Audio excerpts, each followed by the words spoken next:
Hello, ladies and gentlemen. Welcome to Owensville Dutchmen baseball field. We got perfect weather today. It's a little bit windy, but other than that, it is perfect out. You can see the wind, the flag out in left center field by the scoreboard. It's blowing directly in. Not going to be a good day to hit home runs because it's blowing right in our face. So, with that said, we are taking on the Linn Wildcats today in a non-conference game. Dutchmen are coming in, playing some really great baseball the last couple of games. In fact, they are currently on 14 shutout innings tossed between two pitchers in Tucker Sassman and Chase Wyrick. And today, Leighton Homeyer is tasked with trying to keep the trend going. Leighton is going to be on the mound for these Dutchmen today. Leighton is a junior, I believe, here at OHS, and he will do the work on the mound for us against these visiting Linn Wildcats. I want to take a look at our lineup today. I'll throw it up on screen right now. We got Leighton Homeyer, the pitcher. He's going to be batting first, and I don't think that is correct. Let me get that fixed for you guys. Anyways, it's busy times here at OHS as we are now towards the end of the school year, and let me tell you, the students know it. There we go. There's our lineup for today. Leighton Homeyer is leading off pitching, and Chris Allen Sr. is going to be batting second, playing catcher. He's been the backstop all season long. At third base is going to be senior Chase Wyrick. He's coming off throwing a 14-strikeout shutout. Tucker Sassman, first baseman. He threw the previous shutout. He pitched on Thursday last week. And now we're going to have the PA announcer announcing the starting lineups and the national anthem, so we will go ahead and turn it over to them. Now it's time to introduce the lineups. First, for the visiting Wildcats. Batting first and pitching, number 1, Gus Peters. Batting second, playing center field, number 2, Dawson Springer. Batting third and playing shortstop, number 27, Jackson Kubiak. Batting fourth and playing third base, number 45, Peyton Peters. Batting fifth and catching for the Wildcats, number 23, Aaron Starkey. Batting sixth and playing first base, number 31, Craig Laughlin. Batting seventh and playing second base, number 3, Nash Tyree. Batting eighth and playing left field, number 7, Hunter Bish. Batting ninth and playing right field, number 18, Carson Kempker. The Wildcats are coached by Caleb Thomas and assisted by Jason Dudenhofer. And now for your Owensville Dutchmen. Batting first and pitching, number 8, Leighton Homeyer. Batting second and playing catcher, number 22, Chris Allen. Batting third and playing third base, number 23, Chase Wyrick. Batting fourth and playing first base, number 24, Tucker Sassman. Batting fifth and playing right field, number 6, Weston Crammy. Batting sixth and playing left field, number 12, George Vandegrift. Batting seventh and playing second base, number 13, Bryce Crammy. Batting eighth in the DH for the Dutchmen, number 4, Henry Womack. Batting ninth and playing shortstop, number 18, Gabe Medlock. Not batting the playing center field, number 3, Kai Krupp. The Dutchmen are coached by Stephen Kemp and assisted by Stephen Benton and Brandon Howard. Ladies and gentlemen, at this time we ask that you please rise, remove your caps, and the playing of our national anthem.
right, ladies and gentlemen, we are back.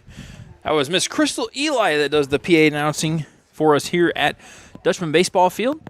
I'm joined today again by Mr. Chris Waymeyer. Chris, how are you today? Not too bad. It's talking about the end like you were. How are you feeling about the seniors this year?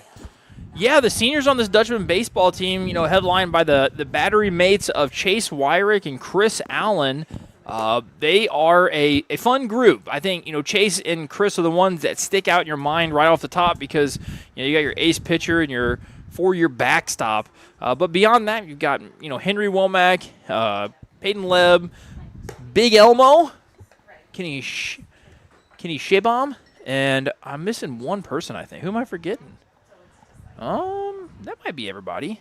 And if I'm forgetting somebody, I apologize.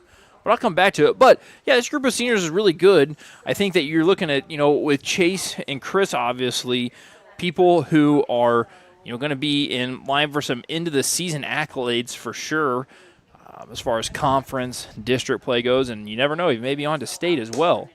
But, yeah, this has been a pretty good senior group, and it's been fun to watch them. I think I made a post on Facebook over the weekend because I was talking with some of my buddies about the best Dutchman baseball players since I've been in high school. So we're talking about a 20-year time frame. And I don't think I could come up with a pitcher that was better than Chase Wyrick. So he was my best starting pitcher of the last 20 years, basically, and Chris was my best starting catcher of the last 20 years. So, that's a pretty good battery mate if they're that good. So. How was your day at school today, Chris? Not too bad. I will also. Wildcats, number 1, Gus Peters. All right, leading off here for these Wildcats is Mr. Gus Peters. I will have. Oh. Yep, leave it right on this one. Oh, you want to? Okay. Yeah. We do not have a camera in the outfield today because of the wind. Holmeyer with the first pitch of the game, and it is hit out to left field. And that ball is going to carry right to George Vandegrift, who makes the one-pitch, one-out play, and can't ask for a better start than that. Holmeyer comes into this one with a little bit of, a challenge on his plate after his previous two starting pitchers went out and threw complete game shutouts. Tucker with a complete game shutout with 10 strikeouts last week on Thursday, and Chase Wyrick complete game shutout with 14 strikeouts have been against New Haven on Friday. And Holmeyer's come out, got the first out. He's throwing strikes, working ahead in the count, and hopefully we can see that scoreless inning streak continue. Finds a strike zone again there. He's 3 pitches in. He looks dialed in.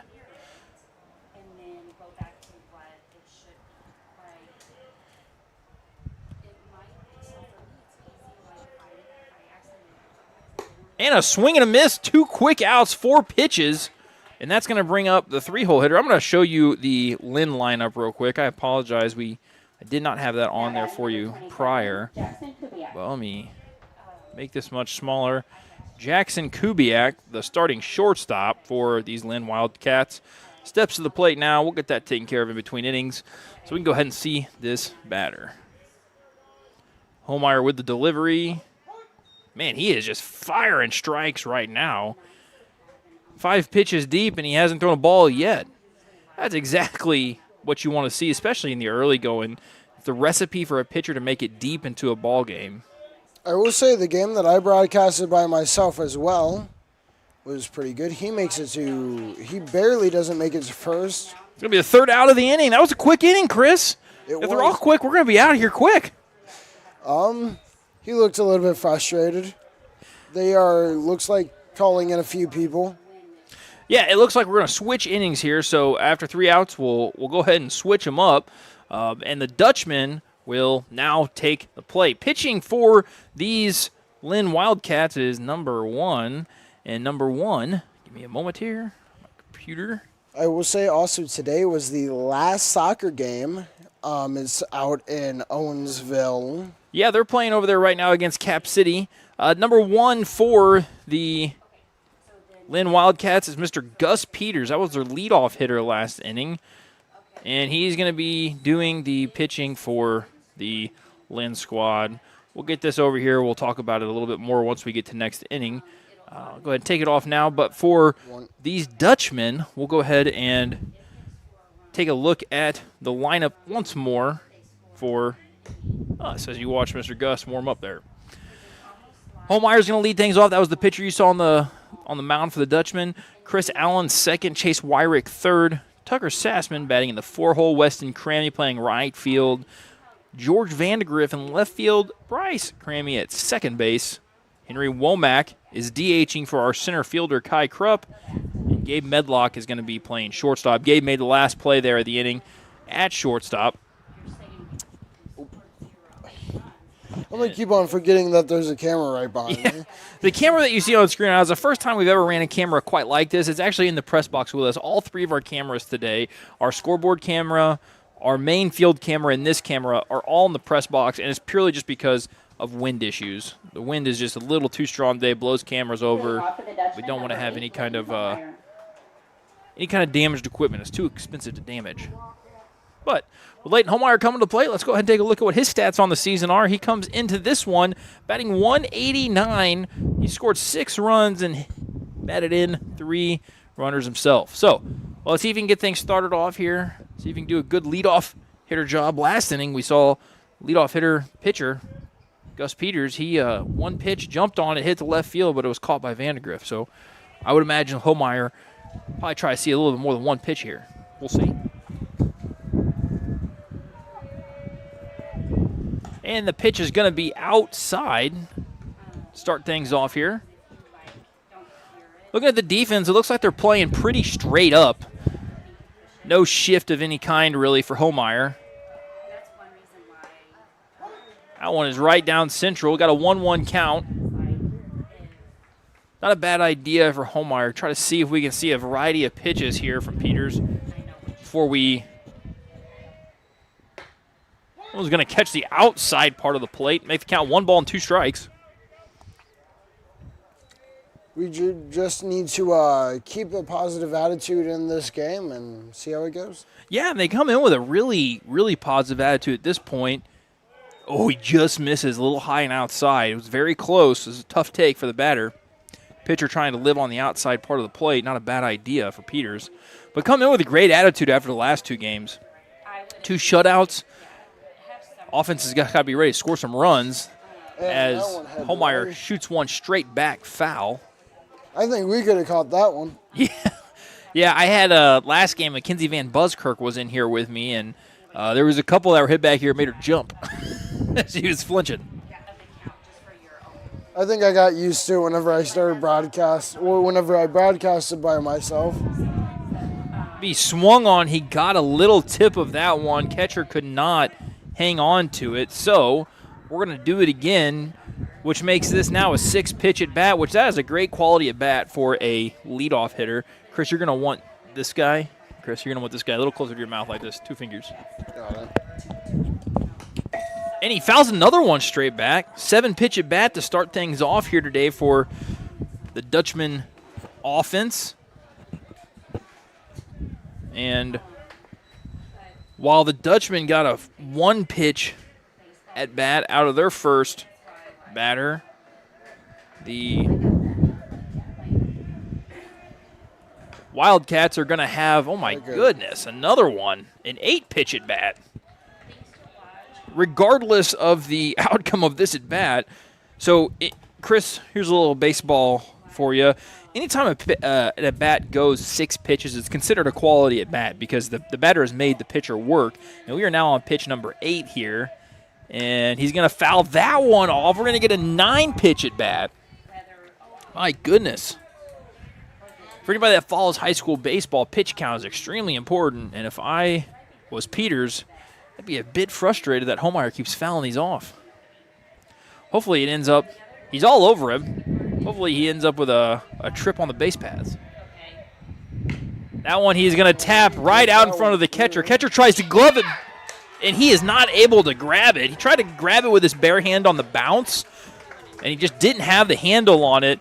And that's going to be a leadoff hit there for Leighton Holmeyer. Depends on how the scorebooker calls that. I'm not sure if I'd call it a hit or if I'd call it a error on the catcher. But regardless, it brings the 2-hole hitter, Chris Allen, to the plate, who's swinging a very hot bat right now. You see Homeyer come off the field. He's going to get pinch ran for.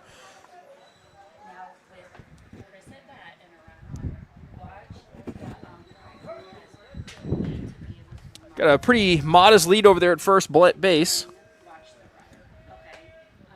And he hits that one. Chris jumps on the first pitch, hits it out to right field, but it's going to be in foul territory. That's going to be a foul ball. This wind is carrying it quite a bit today. Yeah, with the wind blowing in, you're probably going to see it's blowing in almost directly to home plate. We got a little bit of gust taking it out to left field sometimes, but I think you're going to see anything that's up in the air just gets absolutely killed. Chris has improved his batting average over the last 2 games. He went into Thursday with a .309 batting average, and since the Thursday and Friday game, he's raised it to .346. I know in the Thursday game against Capital City, he had 2 singles. So that batting average is climbing at the right time for Mr. Allen. As he looks at a strike on the outside part of the plate, Chris is a great contact hitter. I'm expecting to see anything close to the zone here. Chris is ready to fight. Peters comes set. That one misses, trying to get him to chase it outside. Moves count to 1 ball, 2 strikes. Peters still in the driver's seat here.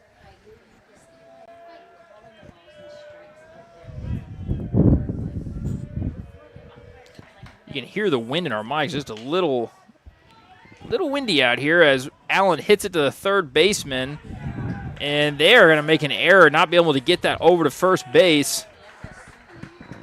Runner is going to advance to third. We're in a first and third scenario now. We're going to see a pinch runner coming across for Allen. That's going to be Liam Crammy. Now batting number 2. What do you think, Chris? You think Crammy's going to be off to the races trying to steal second base? I think he's going to try to get 2 ducks in the pond. So Yeah. Well, right now we got a duck on the pond at third, right? Because he's in scoring position. If Crammy or Liam Rasmussen's able to get to second base, we'd have 2 ducks on the pond, right? Yep. Peters comes set, delivers. And he tries to go for it. He makes it. So Rasmussen steals second base. Catcher comes up, immediately fires to third base, trying to hopefully catch the runner leaning, but good base running there by the Dutchmen. Now they got 2 ducks on the pond. Second, third base.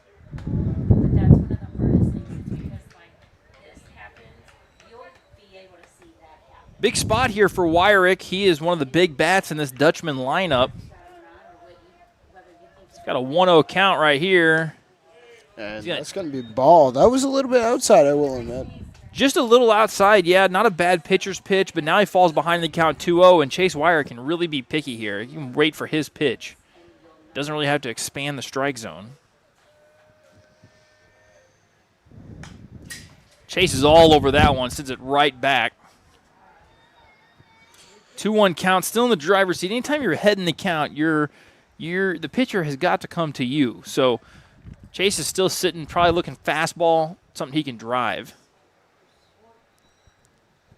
Pitcher has gone back to the windup with runners on second and third. He goes for that one again. A swing, gets a foul tip on it, sends it back, make count 2-2. Now Chase has got to protect. Anything close to that strike zone, he has got to be fighting.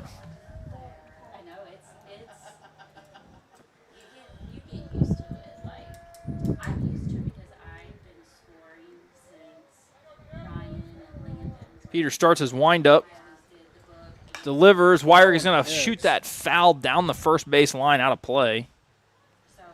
That one's out of here.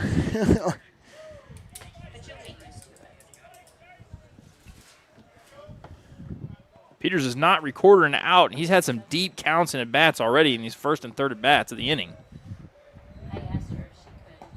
He misses low and outside on that one. Going to make it a full count. And Chris, anytime we get to a full count, 3 balls, 2 strikes, we call it the payoff pitch. Because something's going to happen. There's going to be a payoff. And they're looking. Oh, and he gets Wyrick with an off-speed pitch. Chase was just out in front of that, and that's going to be a very much-needed out for Peters, as anytime you can strike somebody out with runners in scoring position, that's a great spot to be in. But have no fear, Tucker Sassman coming in batting .514 on the year. That is right, ladies and gentlemen, .514. The sophomore Tucker Sassman comes in with a chance to do some damage, and I'd put my money on Tucker. He puts that ball in play. That's going to score 1. Second baseman goes to first. Sassman is retired on 1 pitch on a 4-3. But the Dutchmen jump on the board first.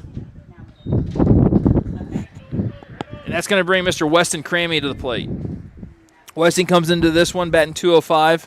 Scored 7 runs on the season. Plays right field for these Dutchmen. I talked to him a little bit at prom on Saturday, actually, and he said that his confidence in swinging the bat has really grown over this season. So excited to see him continue to improve this year as he swings and misses at the first offering here. That was a little bit low, I will admit. Yeah, just a little bit low there, and that's all right. Our camera here unfocused, our scoreboard camera, so I'll go ahead and bring that back for you. And they go for it. He makes it on base before anything truly can happen. So I was messing with the camera here, and I didn't see it myself, but Somebody just tried to get in there out. it hit Crammy? Okay. So the catcher tried to throw down to third to check on Rasmussen down there, but threw right into the batter, which is the catcher could be trying to draw an interference from the batter, but Crammy stood his ground in the box. That's another strike for us. Swing and a miss. Sorry, I was off the wrong cam trying to fix that one. Swing and a miss is going to make the count here. 1 ball, 2 strikes. Runner on third base, 2 outs. Weston with a chance to drive in a second run this inning. Ball's going to be outside. Rasmussen gave it a look, but a hard backstop here at Dutchman Field. Ball goes right back to the catcher. He'd have been dead in the water if he tried to score on that one. It is 0-1 right now, so the Dutchman is looking good for right now, and let's see how long they can hold it. Yeah. Oh, and Crammy sends it out to right field, and that is going to fall for a very clutch 2-strike, 2-out hit to plate Rasmussen and make the score 2-0 in favor of these Dutchmen. Wait to go by Crammy. Great 2-strike hitting. And now we've got, yeah, go ahead and push that. We'll watch that. Yep, now we can wait and watch it during the break. All right, that's going to bring George Vandergriff. He was the hero on Thursday night, the lone RBI scorer. Woo. He goes through. Weston was makes very close. Getting checked on there by starting pitcher Peters for these Linn Wildcats. But what I was saying was Vandergriff, he was the hero along with Tucker. Oh, he hits that one right through the hole. That's going to send Crammy to third base. We're going to have another first and third scenario. And George, got to interview George after the game on Thursday last week, and he was another one who's talked about how his confidence at the plate has really grown throughout the season. And that's been really exciting to see. Really exciting to see. We're in a first and third situation here. I'm going to bet, Chris, that we see George take off for second base. And I don't think that the catcher for Lynn's going to throw down. We'll see, but that would be my bet. First and third, you look at the leadoff over there by Vandergriff.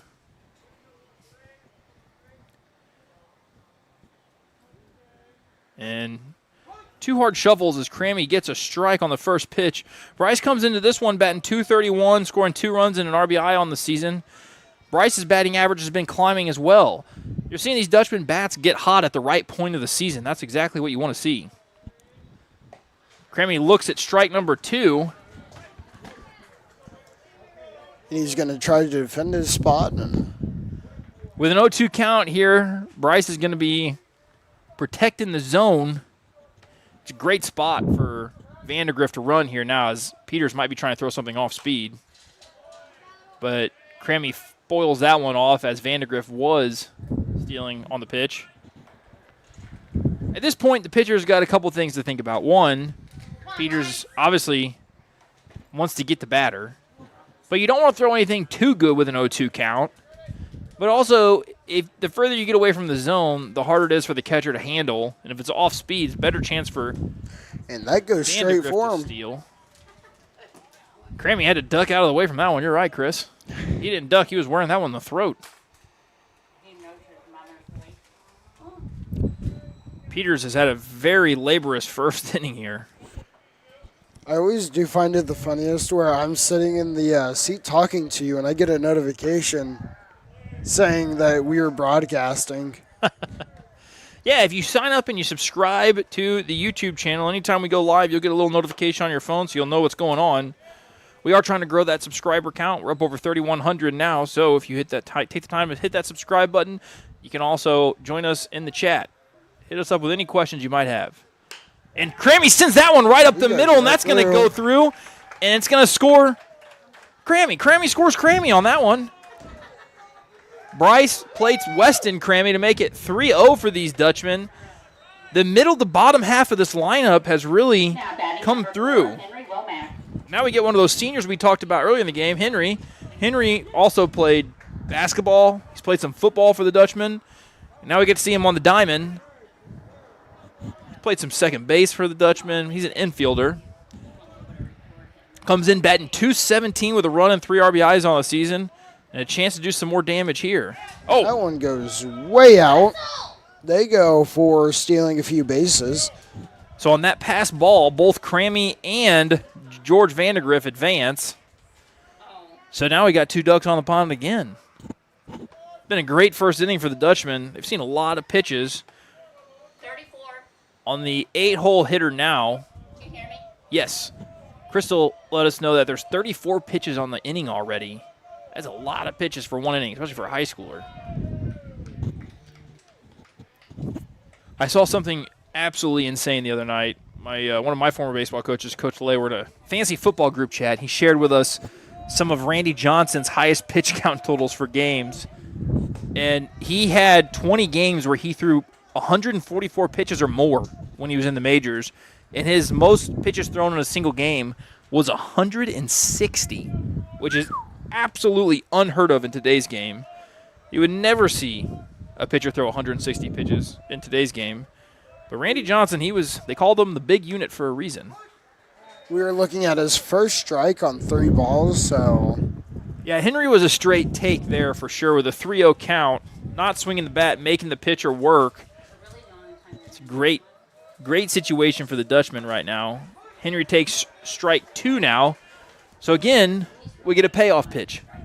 Something's going to happen here. Hopefully it's a good outcome for the Dutchmen. Peters looks in. And the delivery misses outside. Ball. It's going to load him up for the 9-hole hitter, which to me is a sneaky 9-hole hitter here, Gabe Medlock. Gabe Medlock batting .268 on the season with 3 runs and 5 RBI. He spent some time all around the lineup this year. He spent the time at the leadoff spot. He spent some time in the middle of the order. And now we see him as the second leadoff man down in the 9-hole. They're going to talk for a second. We are looking at a new football coach for next year. How are you feeling about that? Yeah, for anybody that's a Dutchman football fan, the Dutchmen are going to be welcoming back Coach Randy Crow. He's the one who led the Dutchmen to the Dome back in 2006. He comes back coaching. He spent a lot of time officiating track meets and cross-country meets. And I think the students at the high school are pretty excited about getting to have Coach Crow come back. And we're excited to see how the Dutchmen do this year. Also make note that the OHS Art is having an art show right now. Before the start of this game, I took a stroll back inside to get me a soda pop. And I got caught up looking at all of the art that's in the main hallway there. So if you're interested in seeing some great art, make sure you make your way to OHS. It'll be up all week long to be able to be viewed right after school. Our art has had some great success this year. Actually, all of the arts have had a lot of success. Band, choir, art. Everybody's done really, really well. If you follow the GCR2 website or Facebook page, you've been able to see a lot of that. First pitch, Medlock takes low and outside, And Peters doesn't have anywhere to go with him. He's got to throw strikes here at this point. But Medlock is going to make sure he gets the pitch he wants because Peters has shown that he's having a hard time throwing strikes. Swung on and missed there. Makes the count 1-1. Good cut there by Medlock and a great delivery by Peters fighting his way back into the zone.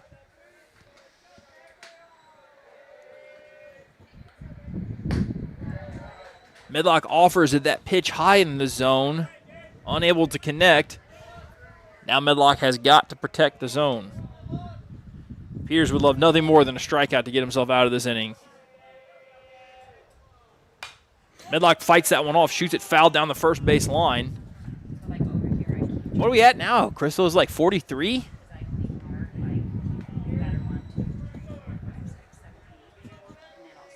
We'll have a total pitch count for you after this inning. It's got to be way up there in the 40s, I'd imagine. Medlock swings and misses at that one, and that's going to end the threat for the Dutchmen. But not before they score 3 runs here in the bottom of the first. The scoreless inning streak for the Dutchmen on defense extends to 15 innings over the last 3 games. And the Dutchmen look to continue putting up zeros as Leighton Homeyer goes out for his second inning of work. Before that, though, I want to share with you all a clip. We had a school record broken over the weekend by 8th grader Ambrosia Salamoni at the unofficial middle school state cross-country meet. She broke Katie Candrell's middle school pole vault record. She jumped 9 foot 3 inches. Take a look.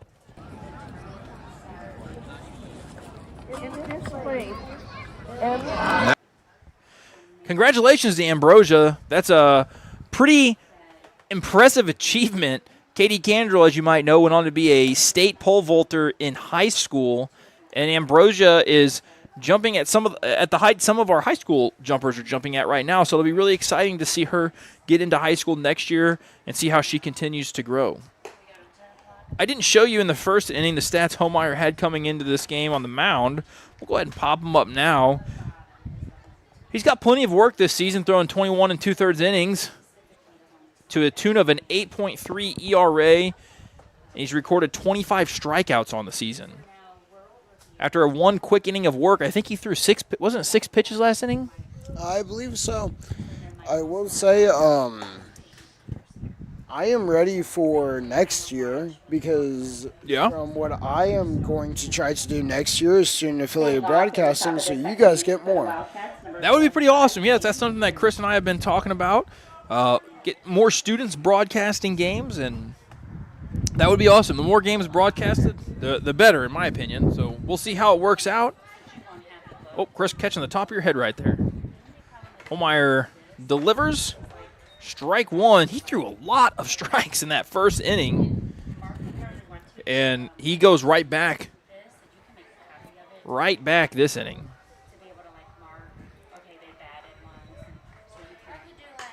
That ball is going to be popped into shallow center field. Too short for Kai Krupp, too long for Gabe Medlock as it falls right into no man's land. And Linn has the leadoff hitter aboard here at the top of the second inning. Now batting number 23, Aaron Starkey. Having a little bit of trouble here with our scoreboard cam, so I will try to get that fixed. As I talk about the game,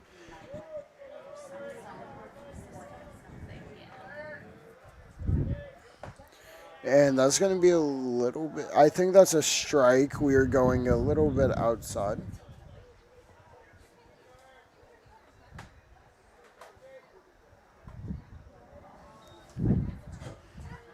All right, I'll get that scoreboard dialed in here for you guys. That ball is going to be inside with a count of 2-0. I don't know if my count's right, Tyler. Okay. This is the first pitch. With a runner on first here, Homeyer moves to the stretch for the first time this game. Gets a swing and a miss there. I did not see the first pitch either because I was working the camera. But we either got a 2-1 or a 1-2 count. It was a little bit, Did you think it was a strike, Chris? I thought it was a strike. Okay. It was kind of on the edge. It was a little bit on the outside, so. Well, nobody said anything yet, so it might have been a ball. It's 3-0, 3-1. Homemeyer needs a challenge up here.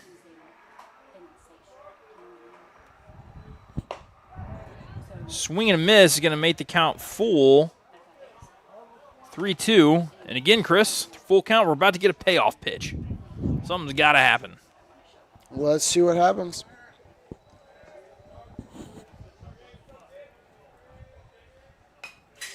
Fouled straight back. Or we can foul. Yeah. Yeah, that's the only thing that ruins a payoff pitch. Although I guess the thing that happened was the swing and the foul. So something happened. It wasn't just a ball or a taken strike. Man, look at that battery. It got chewed up somehow. Payoff pitch comes. And that goes straight over us.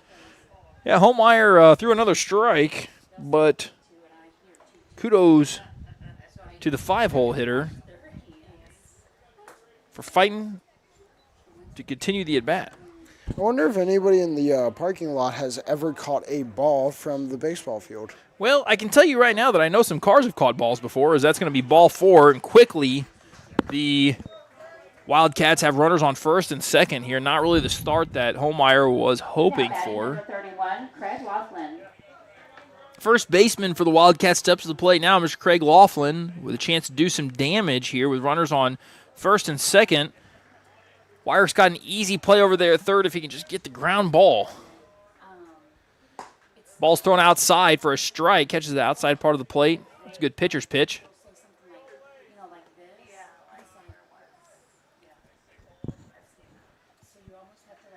Homemeyer from the stretch. Come set. Oh, and he hammers that outside part of the plate again.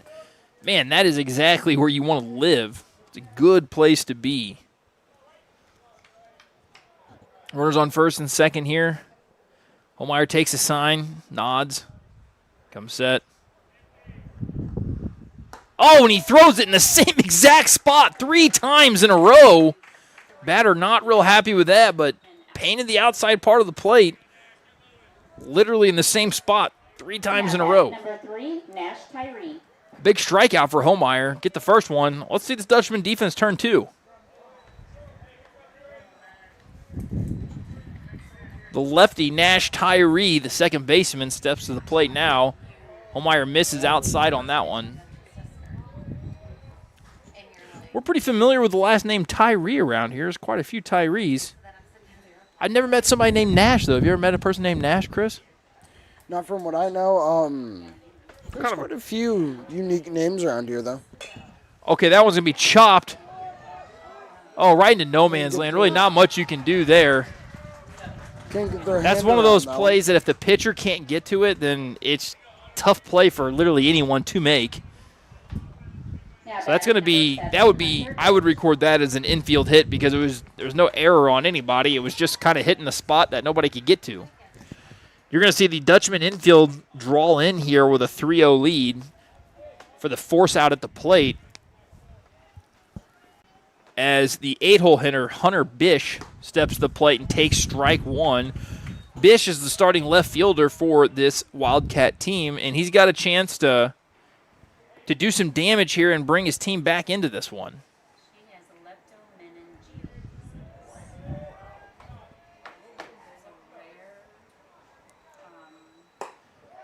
And as I said that, you see the corner infielders, Sassman and Wyrick, they're still playing up, but the middle infielders, Medlock and Crammy, have actually moved back to play for the double play. So if it's hit to one of them, they're going to try to turn 2. Anything hit to the corners is coming home. That one is going to be hit down the right field line, foul. As Bish fights to stay alive here with an 0-2 count. Chris, what's the temperature out today? The temperature out today is 77. The high is going to be 78 today, and the low was 55. Man, a beautiful day. Absolutely beautiful. As it's a swing and a miss as Homemeyer keeps the scoreless streak alive. We got to talk quiet about it, knock on some wood here, because Dutchmen are on quite a streak. In steps the 9-hole hitter, Mr. Carson Kimker. Number 18, Carson I know some Kimker. Kimkers. There's a guitarist in my band named Devin Kimker. Wonder if there's any relation. I'll have to ask old Dev. As Homeyer works ahead on Kimker here. A lot of lefties in this lineup for the Wildcats. By the way, if you have any questions, I am looking at chat on my cell phone right now. Yeah, feel free to drop a comment. Oh, a swing and a miss. Homeyer's quickly ahead 0-2. But, yeah, if you want to drop a comment, all you have to do is make sure you're subscribed to the channel, and we will do our best to communicate with you. You might have to wait like 5 minutes. I know sometimes YouTube does that. It is what is pretty fun. Oh, swing and a miss, and Homeyer gets out of the inning, striking out the side, but not before 3 runners reach. One on a base hit, one on a walk, and one on an infield hit. But the Dutchmen come away unscathed as they still lead 3-0. As we're getting to the end of the year here, we did just have our prom this past weekend out at the White Barn at Red Oak Valley. Another successful prom. I was looking around during prom, and I've been to the last 3, and I would say this was probably one of the most well-attended proms I can remember. I was talking with the junior class sponsors, Amy Q and Miss Crystal Eli. I think they mentioned that only 8 people who purchased tickets didn't show up, which is pretty impressive. There was a lot of kids there. It was a great turnout, and as a teacher, it's always so fun to see the students be able to get out of the classroom and see them kind of in a different environment. Everybody looked all snazzy, dressed up for the occasion, and it was a lot of fun. I had a lot of fun getting to see all the kids on Saturday night. Yeah, I was down there this Saturday celebrating, and I got to say it was quite a bit of fun. Yeah, as a freshman, that was your first time at prom. So did you get out on the dance floor, Mr. Christopher? For one song, yeah. Then I was primarily playing cornhole because apparently I'm really good at it for no good reason. Oh, okay. Very good. Get some bowling technique in there. I don't know how to win that one. Chris, he bowls league here in town and bowls on the high school bowling team, right, Chris? I do, and this summer I will be bowling quite a bit. I will be doing a personal YouTube thing where I talk about camera work, and I'll also be talking about quite a bit of bowling. Nice. Very nice. I grew up in a bowling alley myself, as my family used to own the old bowling alley here in Owensville, so I've done my fair share of bowling, that's for sure. But it's interesting that you talk about bowling and cornhole. I've always heard that bowlers are generally pretty good horseshoe throwers, which sort of the same motion and sort of the same motion as cornhole. So, I wonder if that works with baseball and football. a little bit different coming over the top, throwing a ball, but we're getting started here again in the bottom half of the second. At the top of the lineup, as the Dutchmen were able to bat around in the first, we're going to see the leadoff hitter, Homeyer, also the starting pitcher. First pitch catches that outside corner that Homeyer was able to get a strikeout on 3 straight pitches last inning to their first baseman, Craig Laughlin. Second pitch, worked him outside, then worked him inside, as Homeyer is now quickly behind in the count 0-2.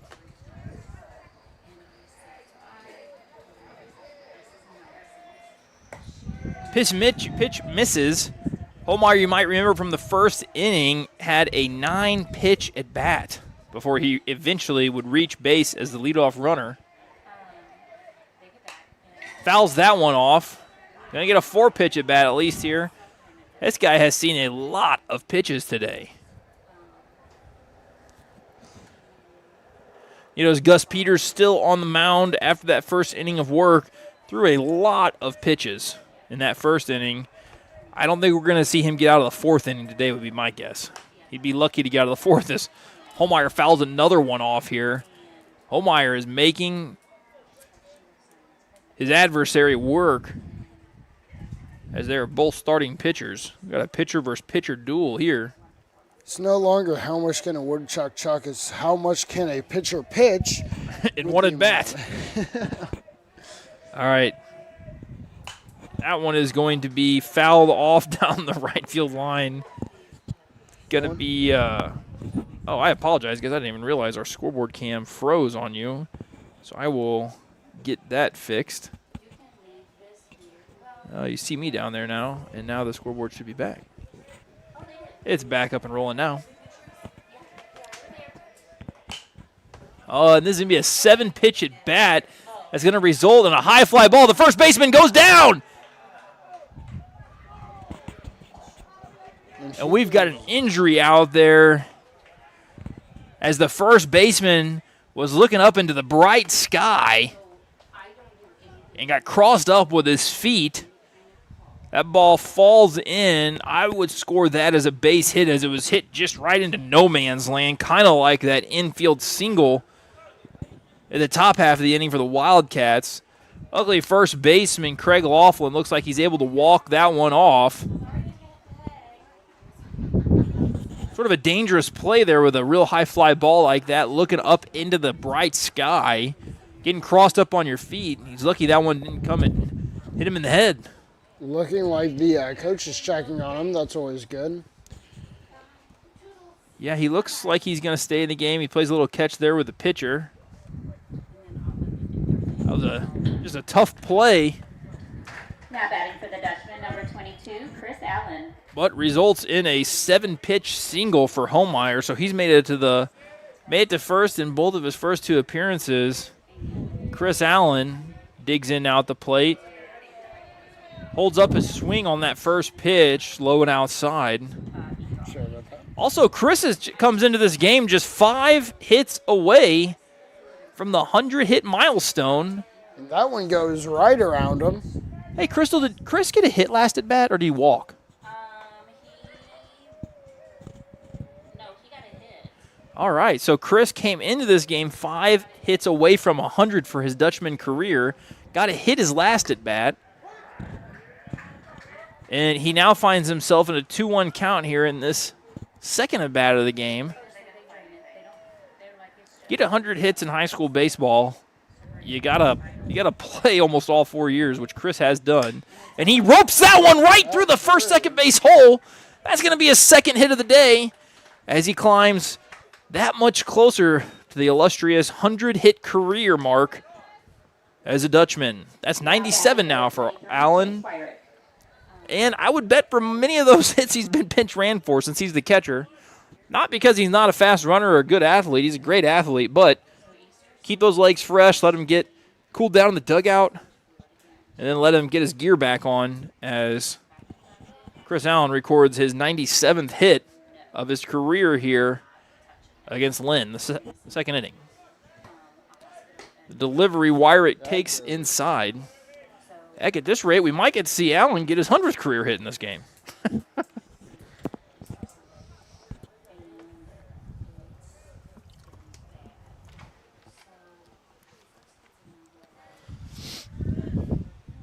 Pitcher comes set. Peters delivers. Ball is taken for a strike on the outside part of the plate. Even the count up at 1-1 for Wyrick. Wyrick hit a home run on Friday for senior night in his 14 strikeout complete game shutout. An absolutely dominant performance by Wyrick. The pitcher over there is already looking a little bit tired. Yeah, he's thrown a lot of pitches and just recorded 3 outs. So I have to imagine a little fatigue is probably starting to set in. We are looking at it, and hopefully they do have a backup pitcher, I believe. Oh, yeah, they'll definitely have many guys on the team that can throw the rock. And that one's going to be shot right up the center. Through. And it looks like Kemp is going to send him. He's going to get in a rundown here. We got a pickle, ladies and gentlemen. Oh, boy. Oh, no. All right, so that is 1 out. So the good news base hit by Wyrick. We're going to get a fielder's choice, or not really. It's not a fielder's choice. We're going to get an out at basically a base running error, essentially. Now batting number 24, Tucker Sassman. But the good news is that the runners were able to advance to second and third, and it's going to bring Tucker Sassman to the plate. Leads this team in batting average. Came in batting .514. He had an RBI ground out in the first inning, and he's up again with a chance to score. Add a few more RBIs to that stat book. No, the video's paused. All right. Tucker's ahead in the count 2-0. Peters has got a place to put him over at first. But I want to see Tucker hit. I'm going to do a little math here for you guys. I've got the Dutchman stats in front of me. I know Allen is 2 for 2 on the day now. Tucker swings on an off-speed pitch in the dirt and moves the count to 2-1.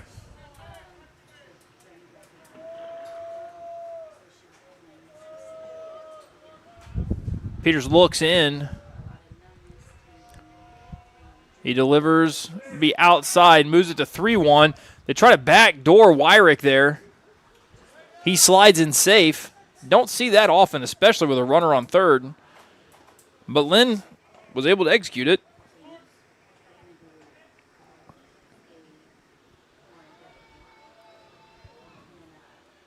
And the delivery.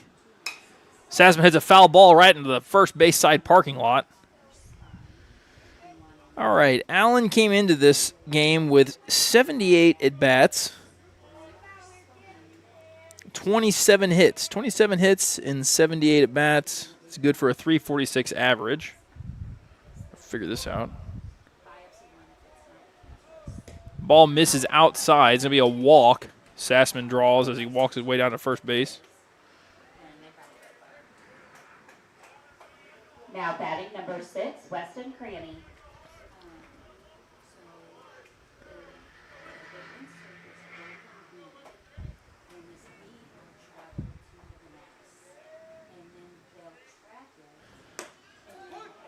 All right, so Allen came into this one 27 for 78. He is now 29 for 80.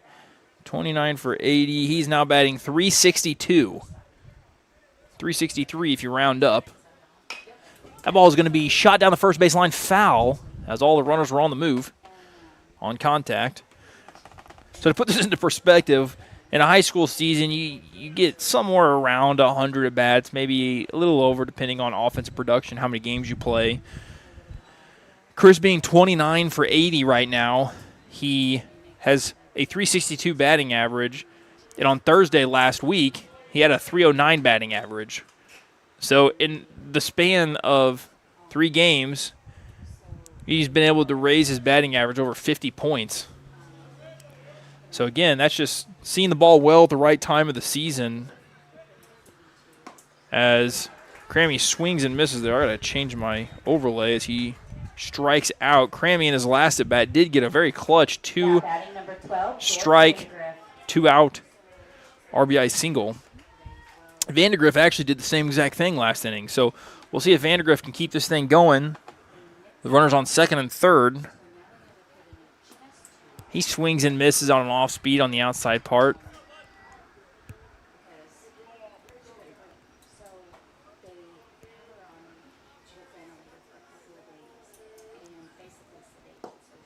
Oh, they're swing and miss. A ball low.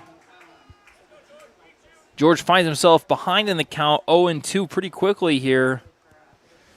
Runner still on second and third. 2 outs. Oh, man. Dutchman had it all to start the inning, but Linn was able to silence him. Dutchman started the inning with a bloop single over the first baseman's head. Chris Allen then shot a single between the first and second baseman. He had runners on first and second. Chase Wyrick would then shoot a ball right up the middle, and the runner on second would get thrown out going home. And then the next two batters, Crammy and Vandegrift, would strike out, leaving the Dutchmen empty-handed after 3 straight hits to start the inning.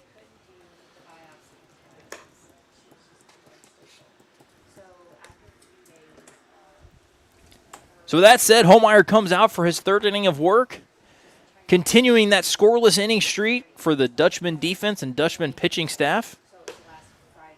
Holmeyer's done a great job of throwing strikes this game. In the 1st inning, he threw only 6 pitches. Faced a little bit more trouble in that 2nd inning as the bases got loaded up, but he was able to get out of it with a couple strikeouts to end the inning. And Holmeyer comes out for his 2nd inning of work, or 3rd inning of work now, to face the top of the order. So we will see. It seems to me that we want to hold. Got it. It seems to me that we want to hold the 3-0 on them for quite a while. Yeah, I mean, at least this half inning, then we'd like to score some more in the bottom half. Build upon that lead as you see Chris Allen throw down to second there, and we are ready for action. I will say it seems to be a tradition that I always get a Big Mac whenever I'm recording. It is the weirdest thing. Chris, you know where the Big Mac gets its name? I do not. Mark McGuire, St. Louis Cardinals first baseman during the steroid era. I was back when I was a kid. Made me feel old, Chris. Pitch is going to be taken high on pitch number 1 for a 1-0 count. Allen out to talk to Holmeyer. He must have seen something. Maybe not finishing his pitches all the way, or not sure what that conversation was, but we're back in it here.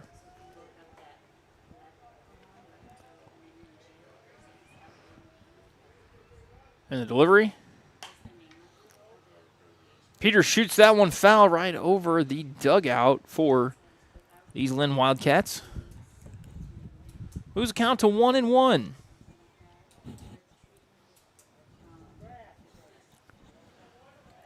Always like to take note of where people are standing at in the batter's box, and Peters, I wouldn't say, is crowding the plate by any means. He's about midway in the batter's box.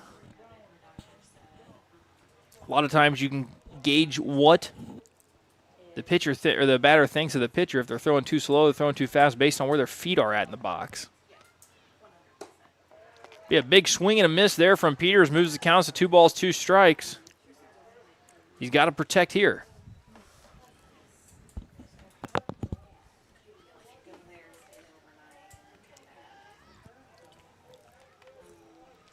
And the delivery misses high. So in the first inning, we didn't see Holmeyer getting any of these deep counts, as he was very, very efficient. But in the second inning, we saw more deep counts. We're starting off the inning here with a 3-2 count. And the payoff pitch. Throws a strike. It was foul-tipped. Kind of caught Allen in the heel of the glove there. He didn't really have a good chance to catch it, unfortunately. That would have been a tough one to catch for a backstop.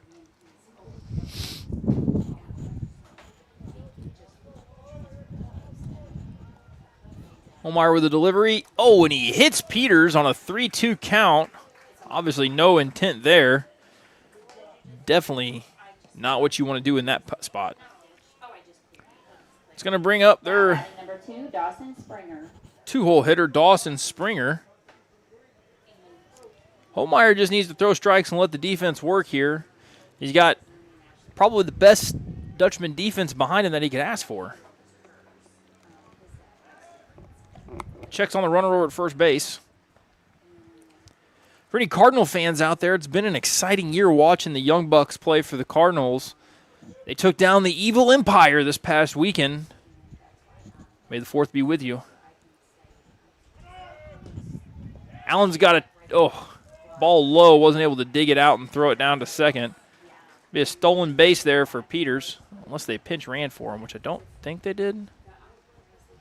Wildcats don't have numbers on the fronts of their jerseys, so I can't quite tell. Holmeyer looks in. See him check on the runner there.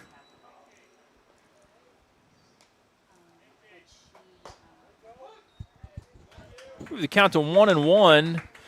As I was saying, though, the Cardinals took down the Evil Empire. I was referring to the Los Angeles Dodgers this past weekend. The highest payroll, one of the highest payrolls in all of baseball. Pretty much a dream team. And after Saturday's game, they were tied with them for the same record at 20-13. Dodgers would manage to get a game on Sunday, but the Cardinals won the series 2-1, which is really, really encouraging, especially after the start that they've been off to. It's been a lot of fun to watch. I'm very excited tonight for the Brewers and Cardinals game. I'll be tuned into that after we're done here.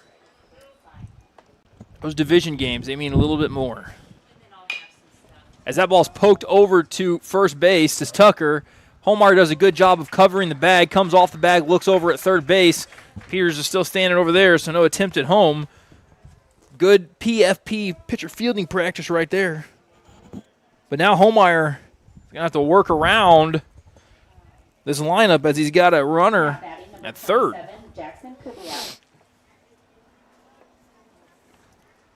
They've been, or the Dutchmen have been doing, yep. That's going to seem to be the biggest thing tonight. Strike on the outside corner there for Holmeyer. What were you saying, Chris? The Dutchmen have been doing pretty good recently. I mean, we've won our last two via the shutout, so that's pretty exciting. Oh, man, kind of buckled the batter there as Holmeyer is able to get the inside part of the plate, move the count to 0-2. Batter's got to protect here now.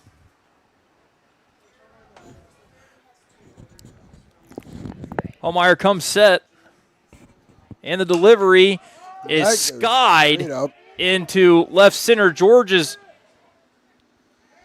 not able to make the play. That was in shallow left. Really, it was high enough that really center fielder Kai Krupp, shortstop Gabe Medlock, or left fielder George Vandegrift should have been able to get under that one to make the play. But unfortunately, it falls and it snaps the Dutchman's scoreless inning streak as Linn is able to plate the first run against these Dutchmen in the last 16 innings.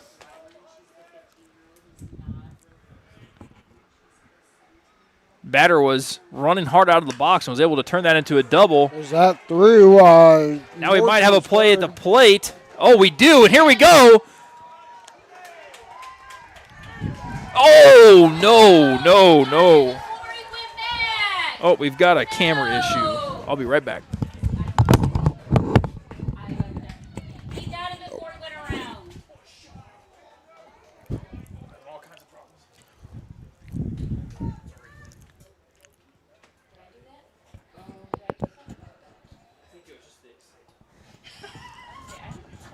No, I don't think you did. I think I'm staying on this side of the scoreboard. that is 1 out. All right, so they're counting the runs, so you need to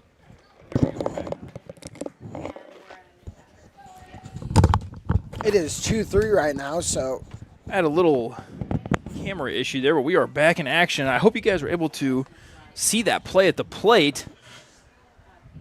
The ball definitely beat the runner, but umpire called that the catcher missed on the tag, and then it was really not a slide. It was more of a barrel roll by the 3-hole hitter for Linn, but kind of barrel rolled around the tag and then was able to grab the plate before Allen got him on the second attempt.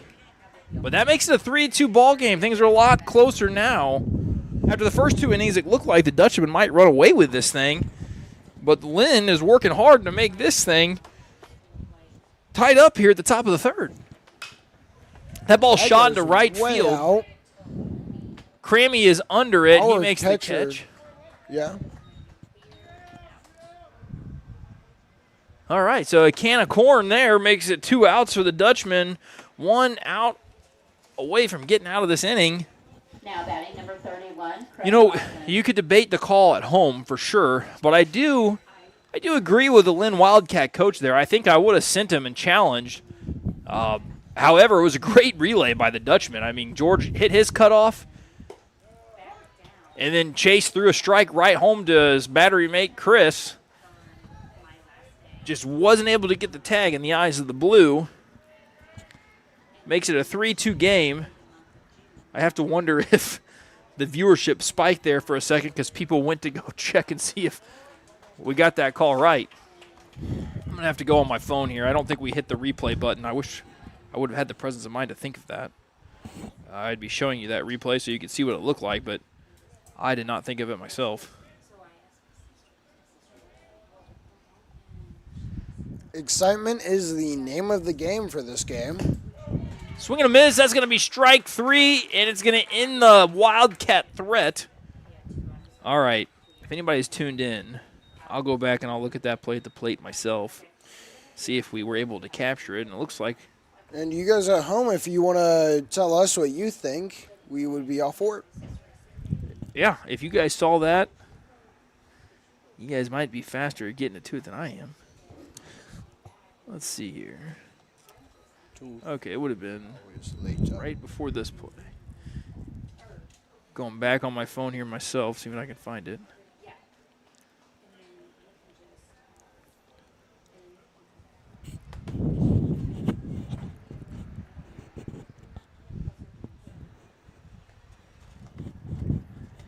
All right, I'm here on my phone now, and oh yeah, the ball beat him by a mile. Yeah, you guys did get to see the play. I think as soon as the umpire called him safe, we lost connection. I think definitely hard. Simon just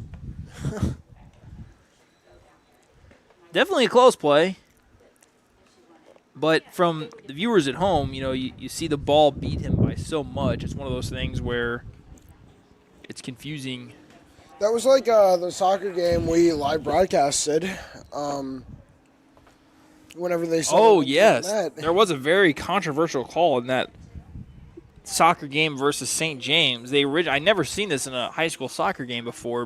Basically what had happened was Dutch girl kicked the ball on net, and it went into the net, and it was ruled a goal. And then when the ball started coming back to midfield to, start play again, the St. James players started looking at the goal, and they actually ended up talking to the referees, and the decision was made that the ball actually went in a hole in the side of the net, even though it was originally called a goal at first. Very obviously, you can imagine in a 1-0 soccer game and a call after that was supposed to tie the game up, there was some people that certainly had questions for sure. But regardless, we're at the baseball game now, and stepping to the plate now is BK. Bryce Crammy, number 13. He's going to lead things off for the Dutchmen here. He's the starting second baseman today. Number 13, Bryce Crammy. The Dutchmen need to score some more runs. Let's play a few more here. We have quite a few Grammys here as well. We do. There's been we got 2 Grammys on the field and 1 Grammy in the press box. We have a Grammy in training up here for the video board. But yes, Bryce is a junior here. Also a member of the Dutchman basketball team and the Dutchman cross-country team in the fall. Dutchman cross-country team had a ton of success this year, and that junior group of basketball boys is a heck of a lot of fun to watch play. They'll be seniors next year, so definitely want to make your way out to Dutchman Gymnasium during basketball season next year to see that. And that's going to make it 2-0 for ball and strikes as well. Chris, what is your favorite sport to film? You're usually behind the camera. What do you like to film the most? BK looks at a strike there. I will say, I do like soccer. Yeah? It is really interesting. I gotta say, it's boring I feel like every sport's fun, or every sport that's fun to broadcast is fun to record most of the time. Yeah? So it's like baseball. I was telling somebody about it the other day, and I was like, not my favorite to record. Yeah? Not whatsoever, but as Crammy chops that one to the ground, that one's hitting no man's land. He's too fast for that. He's going to be safe.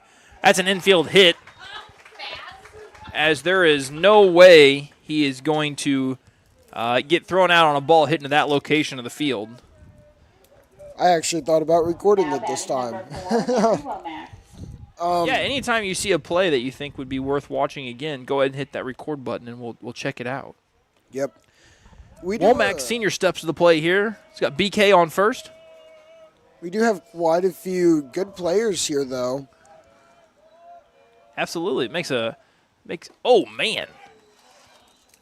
That ball kind of looked like it was gonna hit Womack at first. He pulled the bunt back, I guess, just in time as Linn checked with the field umpire to see if he had gotten it pulled back in time, and he says yes.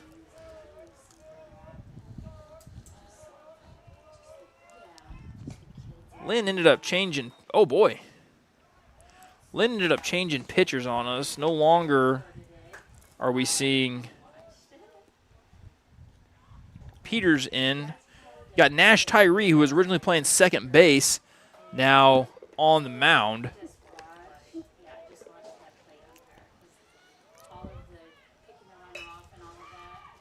Yeah, and he tries to do that. He tries to hold both. He tries to hold his bat with two hands and doesn't exactly make it. He goes a little bit outfield. Yeah, he's trying to bunt. So basically what he's trying to do is he's trying to bunt to move that runner over, but now with 2 strikes, he's going to have to swing it, and he swings and strikes out on that third pitch. That's going to end Henry's attempt here at the plate. It's going to bring up the 9-hole hitting Gabe Medlock, who struck out with the bases loaded in his first attempt his first at Now bat. batting number 18, Gabe Medlock.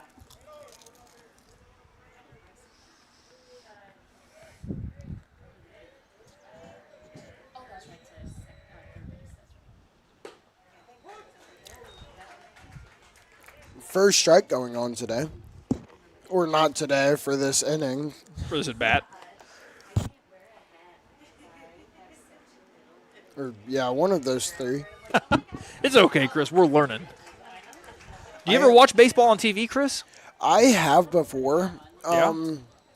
A lot of times I get distracted. I have 7 siblings, so. Oh, wow. Yeah, so you guys are probably fighting for that TV time. That's a battleground. That ball's taken a little bit outside, I guess. I might end up having to turn on the Cardinals game tonight, though, as I'm playing Siege, because apparently I'm good at that video game. Nice. Yeah, I will be. I'll definitely be tuned in watching the Cardinal game. Pitch is outside. Kind of in a little bit of a routine at home right now. My son, he likes to play a little football catch. He's got a little Nerf football, and he's really into that right now. And I'm a catch fanatic. I could play catch all night long if I had somebody to play catch with. So we've been doing that. That ball's going to be shot right through the first and second base gap into right field. Grammy goes to second, Medlock on first, and now we've got a little bit of action here going back to the top of the lineup with Leighton Homeyer and the hot-hitting Chris Allen on deck. Get a couple guys in scoring position for Allen. That might be a recipe for some runs. But yeah, my routine at home right now is play a little catch, and then we watch the Cardinal game. My kids enjoy watching the Cardinal game as long as they can play Minecraft on the other TV. So I've been trying to passively expose them to baseball while they play Minecraft, and they seem to like it a lot.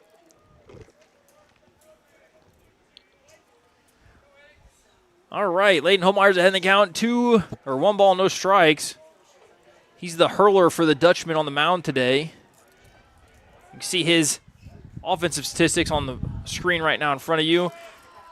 His at-bats today tell a little bit of a different story than that 189 batting average. His first at-bat, he saw 9 pitches before reaching base, and last at-bat, he saw 7 pitches before reaching base. So nobody has seen more pitches today than Homeyer, but he's getting a new pitcher now as Nash is on the mound. Makes it a 2-1 count. You're going to see his 4th pitch of this at-bat. Homeyer has seen the ball well, though, because he is making contact with a lot of pitches. This one's outside, makes it 3-1. He's in the driver's seat here. We are making them fight for it tonight with a 3-1 right now, so. Yeah, they've thrown a lot of pitches, and we're only in the 3rd inning, and they're on their 2nd pitcher, so It'll be interesting to see how many pitchers they have to go through tonight. Holmeyer fouls that one off, so we're going to get a 6-pitch at bat. He is about to see, I believe, either his 23rd or 24th pitch of this game, which is absolutely incredible, considering it's the 3rd inning. That's a lot of some guys would go a couple games without seeing that many pitches. Holmeyer's seen it in 3 at-bats. Pitch number 6 is on the way, and he pops it to the second baseman. Second baseman calls for it. He's camped under it. He retires Holmeyer.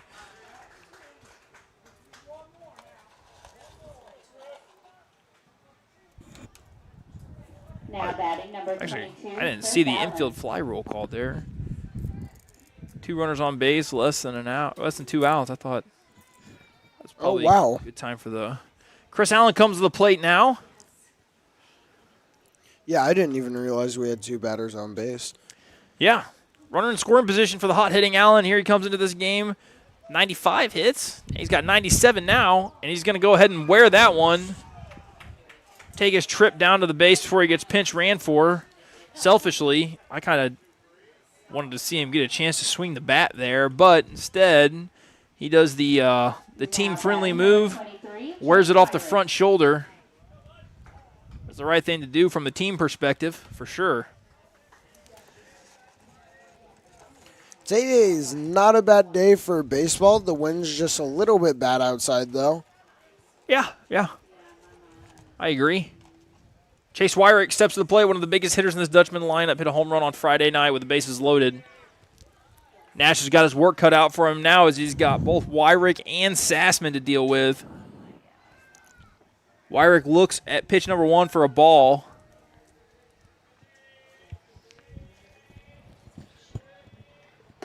Second pitch he takes high. He's ahead in the count 2-0. Talking about batter's boxes and where people stand. Again, I'm looking at a good spot to be able to see here from the press box. And Chase is a batter who is closer up on the plate, so he can cover the outside part of the plate a little bit more. And if he gets one inside, he's probably going to be ready to absolutely get his hands going and turn on that thing and try to launch it. We're looking for the 4th ball so he can just walk.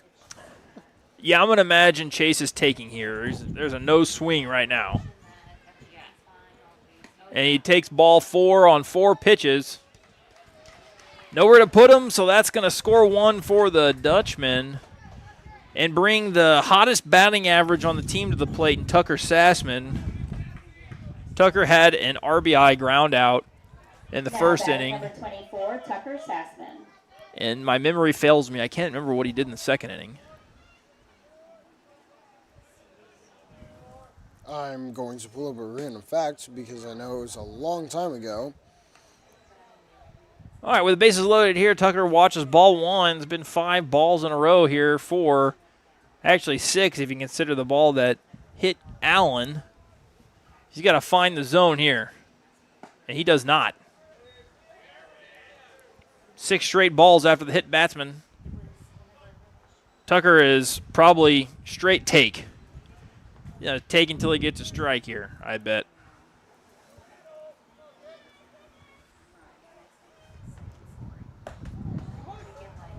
Nash is able to find the zone, catch the outside part of the plate, make the count 2-1. Talking about baseball and fast food. If the wind would stop hitting me. Yeah, the wind is pretty brutal. Oh, and Sassman turns on that one, hits it deep in the hole for the shortstop. He is not going to have a play as run is going to score. Adds a second RBI into the total for Sassman in this game alone. Takes his RBI total to 11 on the season. And if I'm the scorer, I'm scoring it as a hit. It's a weak hit, but it is a hit on the infield. It's going to increase that batting average further. Sassman not one to strike out a lot. He's always put the ball in play. The first time baseball and McDonald's collabed was in 1974 or so. 1974, really? Huh. As I'm eating one of their fries that feel mushy. Creamy takes a ball on the outside part of the plate. Just missed there for Nash. Count moves to 1-1.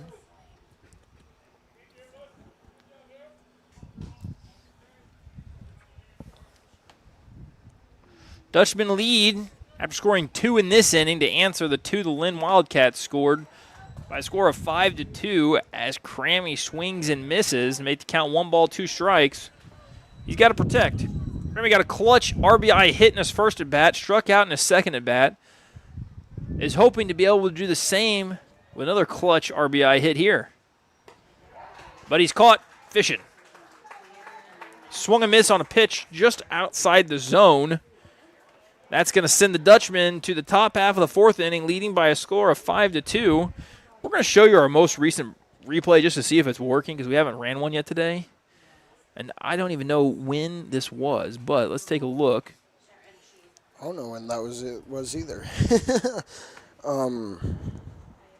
That was a base hit by the second batter of the inning.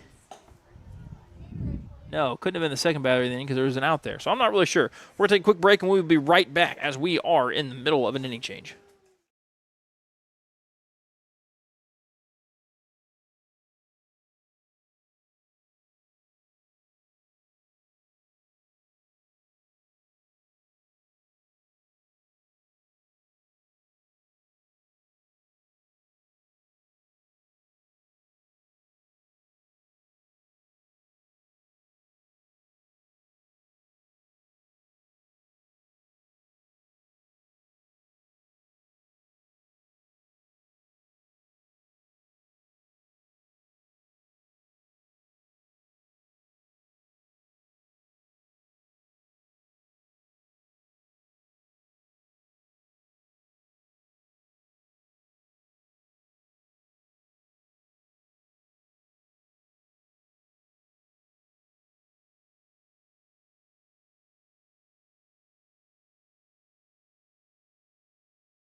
All right, ladies and gentlemen, we are back as Nash Tyree steps into the box to face Homeyer. Homeyer fires, misses outside. The wind has changed directions just a tiny bit. Yeah, it's still blowing left field, but still blowing in quite a lot. Today would be a very challenging day to hit a home run. It'd be interesting to see. You'd really have to get all of a pitch for sure for a high schooler. That's a battling some tough wind for sure. Not in our favor. And they said we didn't have enough wind for a windmill. The school all about windmills actually got rejected one, yes. All right, 2-1 count here from Homeyer. Finds a second strike there, makes count 2-2.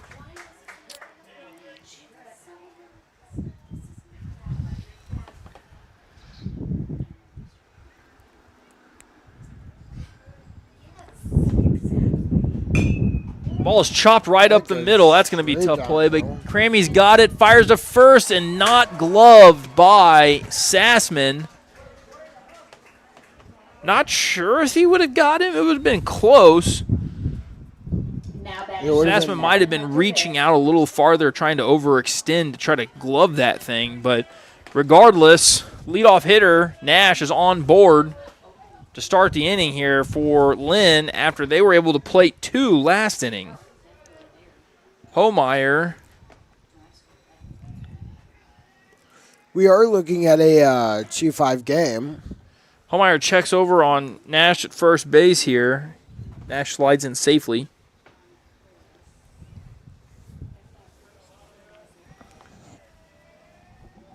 Homeyer comes set. Peeking at the runner. We got a bunt on. Unable to get the bunt down.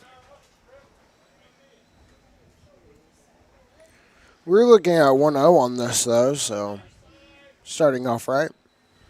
0-1. Strikes Or go second. 0-1. There you go.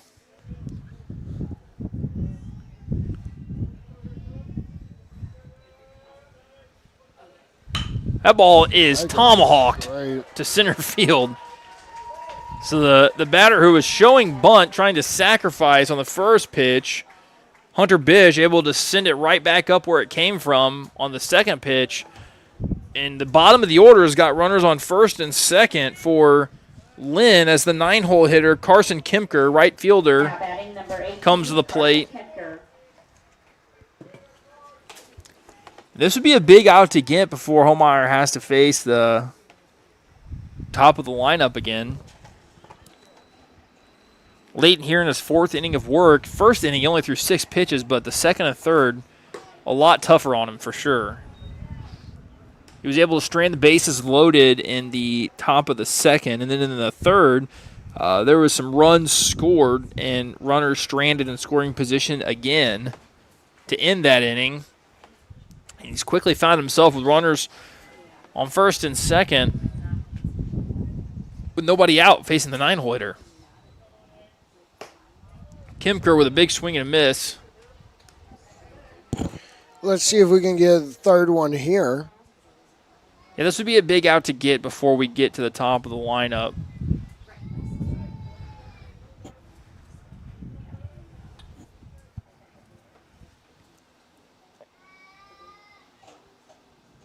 Oh, man, he swings and hits it to center field to Kai Krupp. Kai Krupp is camped under it, makes the catch. He's going to get it into Medlock, and the Dutchmen have retired the 9-hole hitter. But now we got to deal with the top of the order again. Now batting number 1, Gus Peters. Gus Peters was the starting pitcher today for this Linn Wildcat baseball team. Has since been removed off the mound and replaced by Tyree, but still batting in that leadoff spot. And Layton's got his work cut out for him now. Misses outside, first pitch.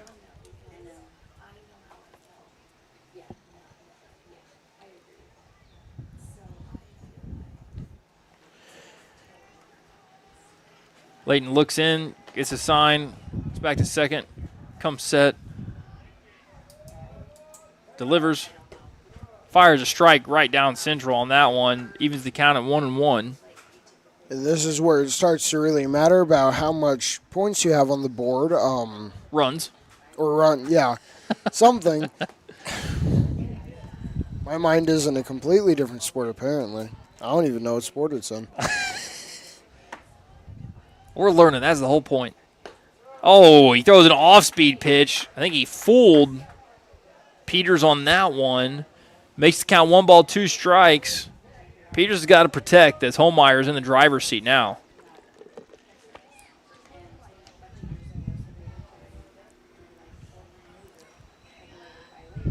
Layton looks in, looks back at the runner, comes set, delivers, swing and a miss.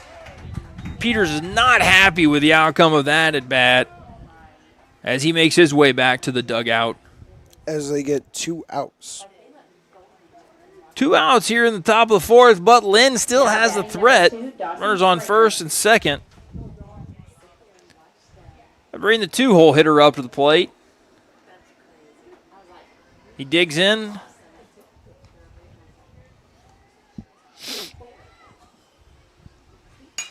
He pokes that one out to right field, but Weston Crammy is right there for the 3rd out of the inning. I showed it at the beginning of the game after the first half inning. I'll show it again now. Big congratulations to middle school track athlete, 8th grader Ambrosia Salamoni, who has broken the middle school pole vaulting track record for middle school. Record was previously held by Katie Candrell, who went on to be a track athlete in pole vault at Missouri Southern. And Ambrosia would break the record with a jump of 9 foot 3 inches. I'll show you that clip here real quick, and then we'll talk about it.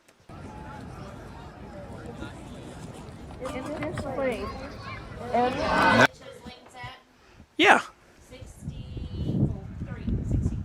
Crystal's just let us know here in the press box that after that 4th inning, Layton Homeyer is at 63 pitches. So, being at 63 pitches, being a junior, he can throw 105 in this game. So he's got 42 left in the chamber. So we'll see how deep he's able to go. A couple efficient innings. He might be able to get through the 5th and 6th. And if he's extremely efficient, like another 6-pitch inning he had in the first inning, he might be able to get through the 7th. We'll have to wait and see. Time will tell. All right, what were you about to say earlier, Chris? Coming from somebody that has been in the sport, that is one hard jump to hit on anything, really. Yeah, it's Coach Candor and I, we were talking in his front yard last night as I had just got done playing a round of golf, and I was heading home on my golf cart, drove by his house, and we were talking about performance by Salamone, and that jump actually is pretty comparable to the guy's record for middle school track, and she's already at a spot that would really put her right in the mix for varsity Dutch girls as well. So it'll be really cool to see Ambrosia continue to grow in high school, and we'll see how she does. It seems their team is going down for a little discussion before the next inning starts. The Dutchman in the bottom of the 4th inning, number 12, George Vandegrift. Yeah, generally before every inning like that, you'll see the team come together, talk it up on the mound, and we'll get right back into action here. Number 12 is up to bat. Vandegrift leads things off here for the Dutchmen.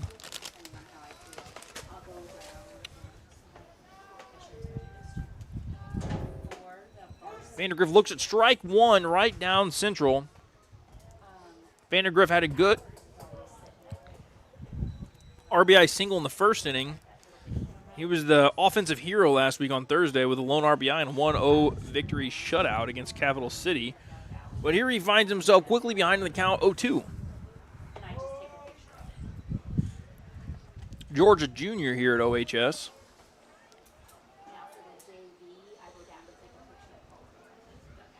And he hits that one out to right field. Kimker comes in to try to make a play, dives, and is unable to make the play. Vandegrift is on his horse, makes his way into second base standing up. So I would call it a leadoff single with an error on the right fielder on that one, as Vandegrift finds himself on second base. I might be a little bit more of a critical scorekeeper than some, but definitely a single, maybe a double, depending on who's running the book. Crammy steps into the play. Scorekeeper recorded as a single as well. We agree. We're on the same page. Crammy steps into the box. Sees an off-speed pitch on his first pitch.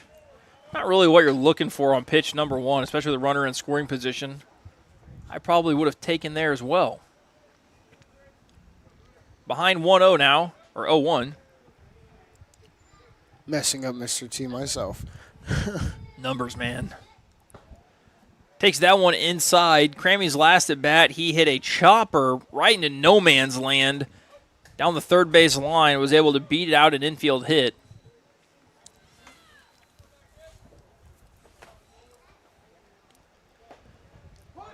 That's going to be more near middle. Yeah, it took that strike on the inside part of the plate. Now Crammy can't be so selective. He's got to be ready to swing at anything close. Protect the zone. Try to make Linn make a play here. And he hints that one out to center field, but it is right at the center fielder who camps under it, makes the catch, gets the ball back into the infield, and Crammy is retired on a fly ball center field. Now batting number 4, Henry Womack. Last at bat, Henry tried to get a bunt down at one point in the at bat, was unable to, and then ended up striking out. Comes to the plate here in the bottom of the 4th with an opportunity to potentially score a run.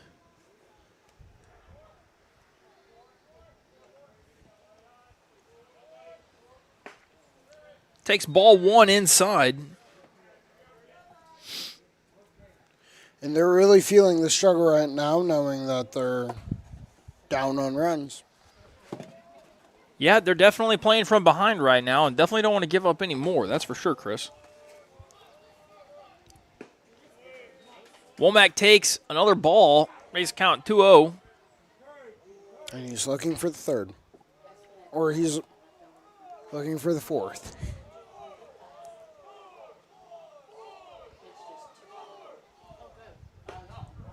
Swing and a miss. Pitch high in the zone, moves the count to 2-1.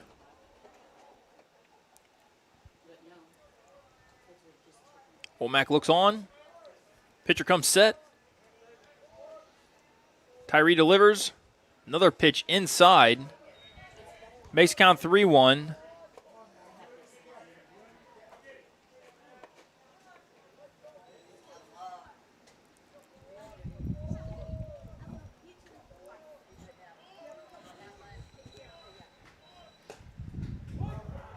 Tyree catches the outside part of the plate there, make it a full count. We're going to get a payoff pitch here. Womack sort of acted like he thought that pitch was a ball, but I definitely think it caught the outside part of the plate there. Umpire's been giving that to the pitcher all game. He's looking to steal another base. It's going to be a foul ball shot straight back. Generally, you don't see third stolen that much, Chris. Unless you got a real speedy guy out there, a guy with a real good jump. Shortstop there is doing a good job of keeping an eye on him. Pitcher's looked back a few times.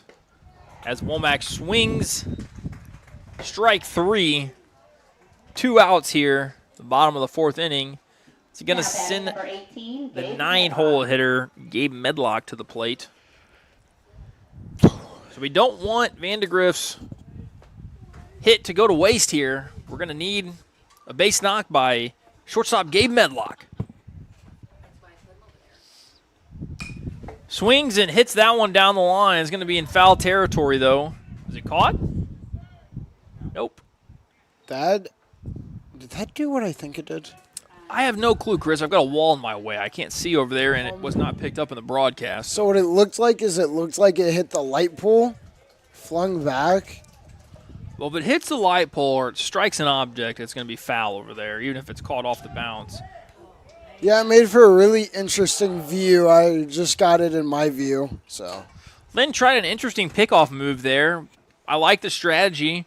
Basically what happened was the shortstop checked on the runner, and then he broke back to his position. They were hoping to get Vandegrift extending the lead on the shortstop breaking back to his position. And simultaneously, the second baseman broke in as the pitcher turned around to give his pickoff move. Vandegrift was able to slide back in safely. It is 1-1 right now, so it can be anybody's. 1-1 count here to Medlock.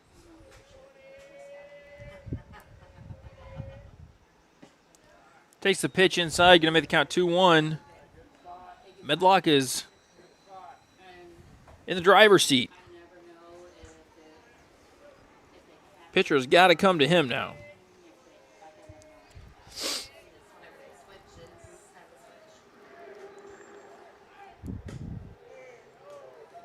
That looks like it was a little bit outside.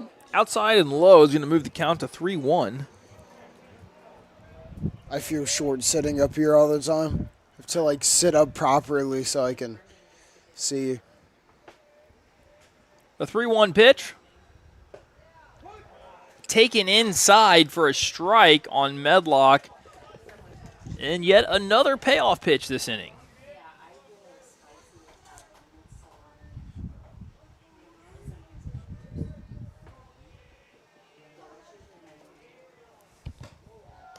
We're going to walk him.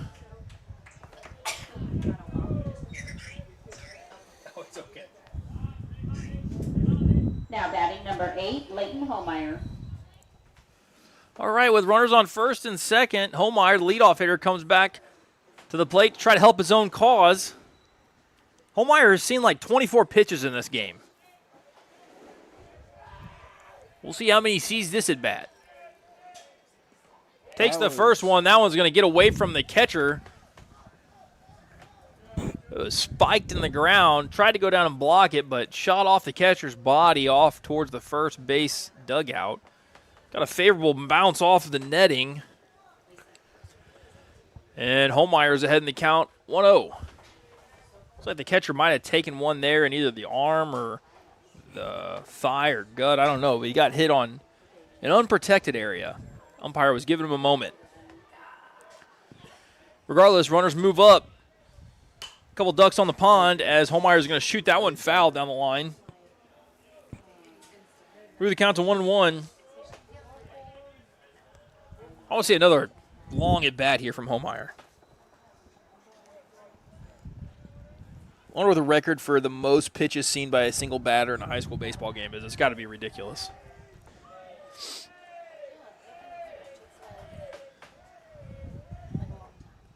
Ball low, 2-1.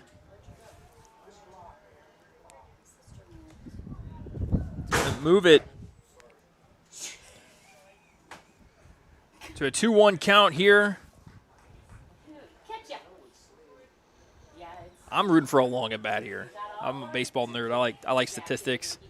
He's going to at least get to see 5 pitches in this bat as it moves to a 3-1 count. I'd like to see the game changer after this one to see how many pitches he's seen for the whole game. I'm going to ask Coach Kemp after this one if he could get that information for me. And he sends that one to right field. That is going to be down. An error by the right fielder is going to plate 2 for the Dutchmen. Hit right at the right fielder, hit his glove, but was unable to get the. Let's see. No, I think I'd have to see it after the game. Are you running game changer, I assume? Oh. Yeah, from here I could go and I could count, but after the game it'll literally give you like an advanced breakdown on how many pitches he saw.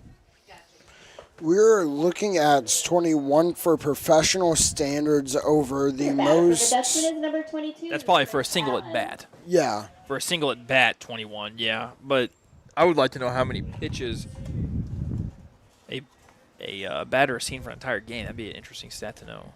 That ball is hit out to right field, and that one is going to twist the right fielder up. As Chris slides into second. Right fielder never got a glove on it. The homer in me wants to give Chris a hit on that one, although I think a right fielder typically would catch that ball. Let's see what game We're looking at. If they count it as a hit, I'll give it a hit. Chris needs 5 hits coming into this one for 100, and that would have been hit number 98. They scored it a double. Scored it a double, never hit the right fielder's glove, so there you have it, ladies and gentlemen. That's number 98 for Chris. It's quite. That first one wasn't a hit, though. It was an error on that. They scored it an error. On Chris? No, that. Oh, yeah, that hit his glove for sure. It hit his glove and dropped out. That would have been Yeah, so that was hit. Homeyer. 2 tonight for Chris.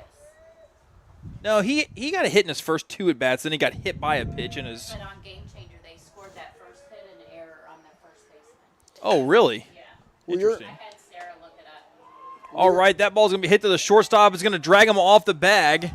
We got an throwing error on the shortstop. 2 runs are going to score. Going to move this to a 9-2 ball game as Wyrick reaches on an error to the shortstop. I've been fighting with our scoreboard camera here. Tucker Sassman.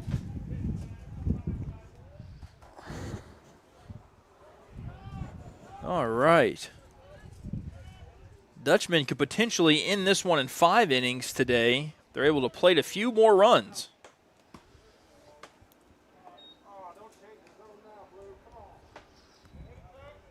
Blue getting a little heckling from the away crowd. It's the first pitch misses low and outside.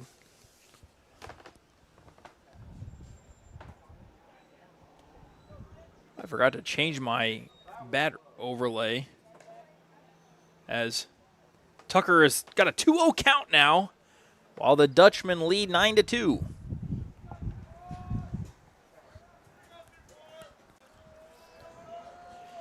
This game has been one of the more interesting Ball games. taken low. Sassman's ahead in the count 3-0 now. It's probably going to be a straight take here unless he sees a fastball right down central. It's got to be the perfect pitch. This is one of the more interesting games I've seen for the high school. be ball 4. Pitcher is not happy. Making his way to the plate, number 6, Weston Crammy.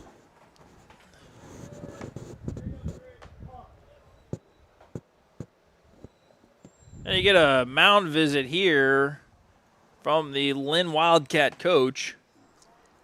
Dutchmen lead 9-2 here in the bottom of the 4th inning. After plating 4 runs, we'll take a quick break.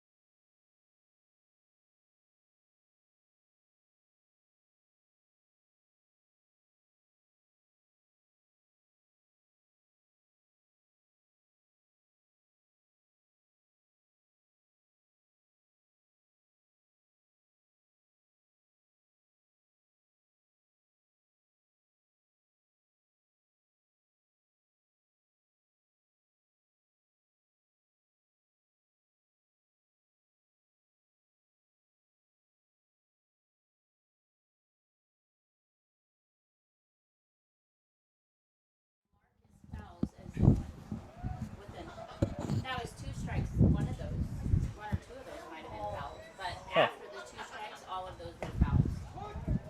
Like I marked on there. I gotcha. First pitch to Crammy here is a strike. Sorry, I had the wrong cam up for you all. I apologize on that. Scores 9-2. Runner on second and first. And Crammy hits one up the middle of the shortstop. He can just touch the bag, and that's going to end the Dutchman threat here in the bottom of the 4th inning. And we'll move to the top of the 5th with the Dutchman leading 9-2. We'll take a quick break here.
All right, ladies and gentlemen, we are back here for the top of the 5th inning.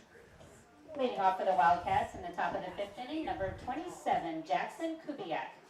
Jackson Kubiak leading things off here for the Linn Wildcats. He was the number 3 hitter.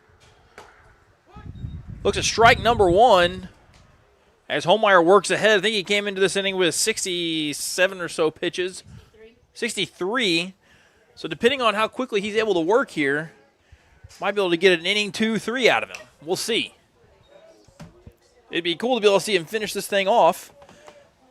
He's doing the right thing, working ahead here in the count 0-2 to start his leadoff batter.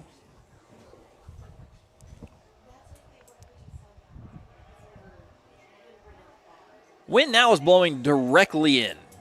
Fly balls are dying. And that is a fly ball that will die on its way to... It didn't even make it to center field. Crammy camps under it for the first out of the inning.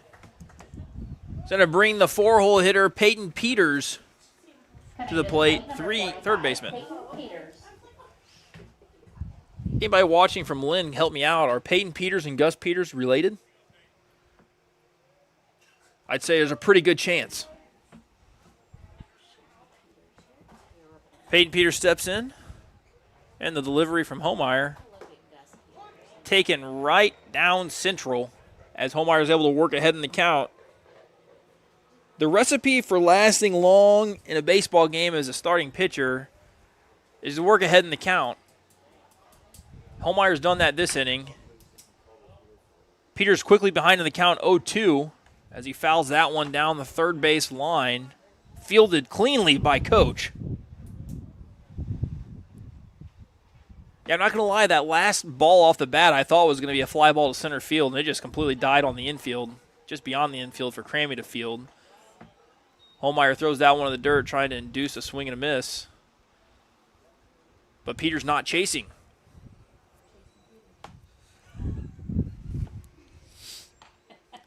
Defense looks like it's playing pretty much straight up for the Dutchmen right now. That ball's going to be fouled into the parking lot.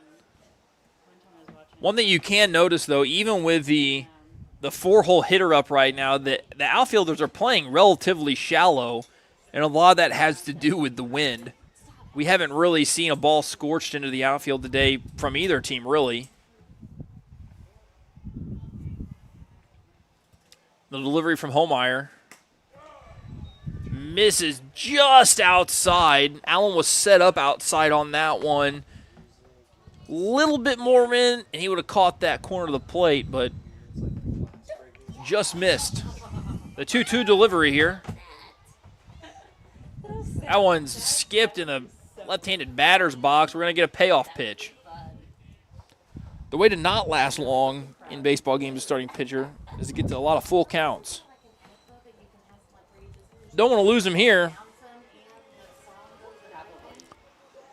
The delivery fouled back into the parking lot again.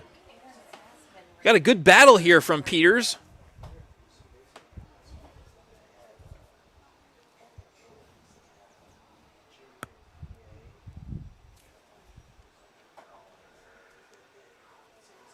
Homeyer toes the rubber. Starts his delivery. And that ball is shot out to center field, and that one's going to be over Kai Krupp's head. Gets the throw in, and he is going to be out, sliding into second. Tried to stretch that into 2, but they were able to get the ball in, get the tag down. Kai straight to Crammy there, gets the tag down for the second out of the inning. It's going to be a single for Peters, but thrown out trying to stretch a single into a double. I feel I missed quite a bit. Not really. You missed you missed 2 outs. Homeyer delivers. Swing and a miss on pitch number 1 there to catcher Aaron Starkey. I was say I came back and somebody asked me, "Have you seen a baseball land anywhere?" There's a couple balls into the parking lot, so that's a fair question. That one's going to be shot out to center field to Kai Krupp. Kai takes 1 step back, and it's hit right to him for a can of corn. That's going to end the top of the 5th. Dutchmen have a chance to end this thing if they can plate 3 here in the bottom of the 5th.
All right, ladies and gentlemen, we are back for the bottom of the 5th.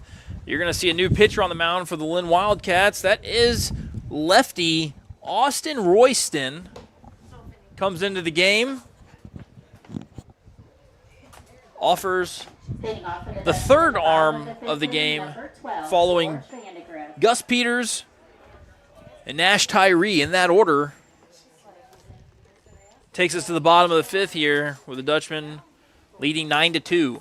Mr. Vandegrift has actually hit quite a few good runs today, so. Yeah, Vandegrift got a hit in the first inning that plated one, and I believe he struck out in his next 2 at-bats. I could be wrong, though, on that, so I don't have a scorecard in front of me, but I do know that he got an RBI single in the first inning. I don't know if I've mentioned it a couple times during this broadcast, but he was the hero of the offensive production on Thursday night last week, driving in the lone Dutchman run and a 1-0 shutout by Tucker Sassman. I don't know if it's just the weather today or something, but they are playing phenomenally today. Yeah, Dutchman looked pretty good here as Vandegrift looks at strike number 1. Just got word the Dutch girls soccer team lost 8-0 to Capital City, the Cavaliers. Got a sword there from Vandegrift as he falls behind the count 0-2.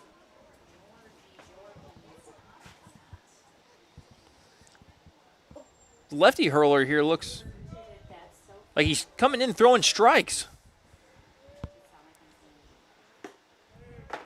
Misses high and outside on that third pitch. Make the count 1 ball, 2 strikes. In this game, I realize you cannot get too cocky. You got to. I feel like the best baseball players are the ones that are able to stay pretty level-headed, not get too high, not get too low. Royston misses high again. Release point just a little early, it looks like. Not finishing down on the pitch. I feel like that is how it is in sports, though. Every time you feel you're doing your highest, you have something go wrong. And then whenever, you get humble again, works quite well in your favor, and that one goes out to the parking lot. Foul ball keeps count 2-2. We're going to see a 6th pitch here in this at-bat. Vandegrift's able to fight that one off. Yeah, a lot of sports, Chris, I think, is how well do you respond to adversity? Because you're not going to be perfect all the time. And in baseball, it's a perfect example. If you bat 300 in baseball, that's pretty good, but that means you only get a hit 3 out of 10 times at the plate. Well, it's like Vandegrift hits that one out to center field where it is promptly just going to die up there in this wind. Knocked down, the center fielder didn't have to hardly move. Like how we said today, we came in with a positive attitude. Number 13, Bryce Crammy. Yeah, I mean, you're coming in off of 2 victories. Got to come in positive after that. Oh, yeah. And even whenever we lose, I see these guys come in positive all the time. Yeah, mindset makes a big difference, that's for sure. Bring Bryce Crammy to the plate here for the Dutchman. That one was in for sure. Make the count 1-0 to start things off here.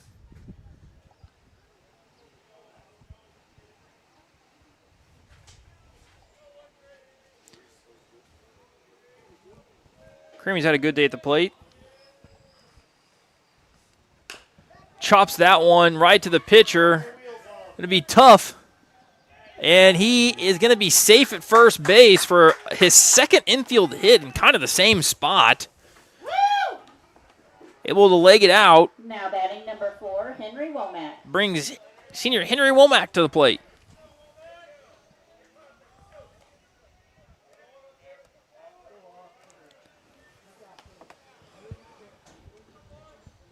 Womack settles in with a runner on first base and Bryce Crammy with a lefty on the mound. It'll be interesting to see what kind of lead Crammy gets over there. It's a different look. And we were looking at it, and that's the first ball for this at bat.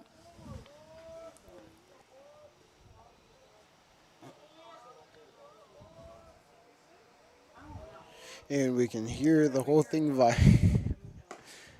every time my phone goes off, I can hear it just. Royston finds the outside part of the plate on that pitch, makes the count 1-1. Womack struck out in his last at bat.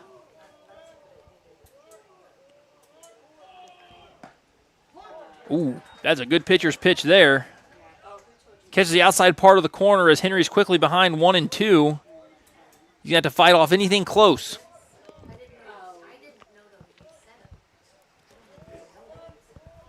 Hopefully see a good battle here out of the senior. That's going to be towards him. A miss low and inside. He had to hit a little bit of a reverse Michael Jackson. Yeah, sometimes it gets a little close for comfort. Swing and a miss as Womack is retired. This is going to be our second out. Let's see if we can pull in. It's going to bring Gabe Medlock, sophomore shortstop, to the plate, the 9-hole hitter. We've seen Gabe hit quite a few balls, and it feels he's pretty good. One's going to get away from the catcher. Cramey's going to get down to second base. Now in scoring position, Gabe's got a chance to plate another Dutchman run here.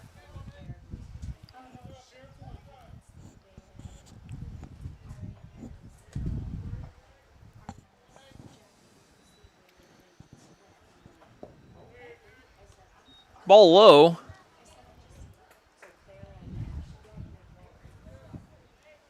Good spot here for Medlock as he's ahead 2-0 in the count. He's got to be looking for a fastball.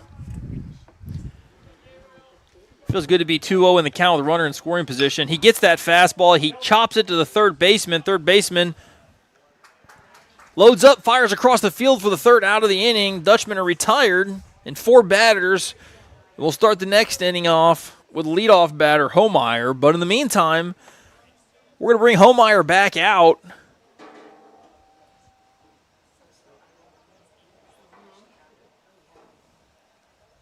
Sassman runs across. It looks like Homeyer's going back out to the mound for his 6th inning of work here. We'll be back momentarily.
All right, we are underway here in the 6th inning. Batting first will be Craig Laughlin.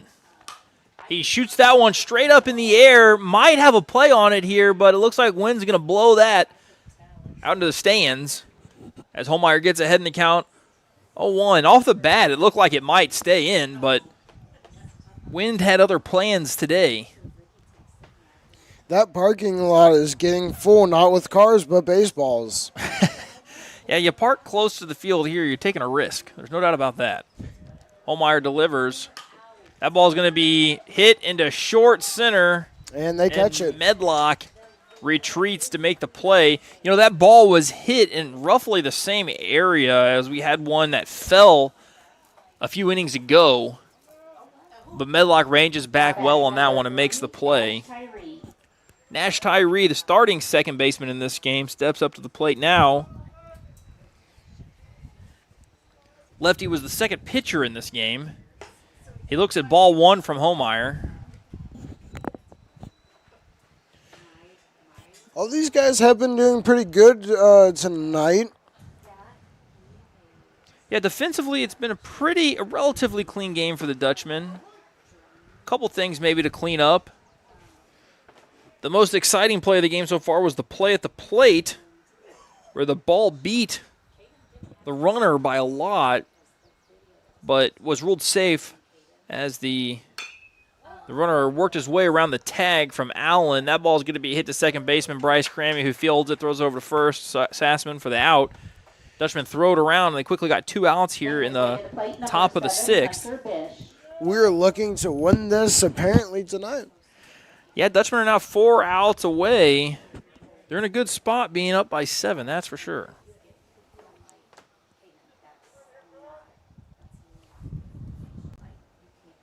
Holmeyer comes set from the windup, starts his delivery, and the pitch.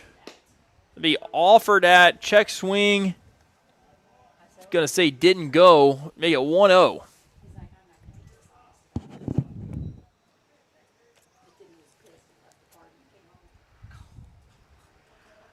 And the delivery, it'll be strike swinging. Made the count 1-1.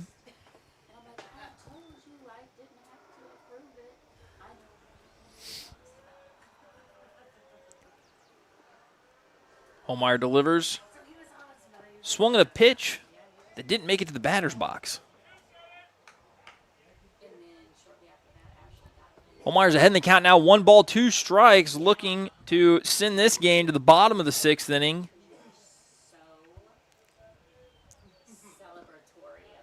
Batter holds up. Allen goes for the block. Gets right between the wickets, but doesn't matter because nobody's on base.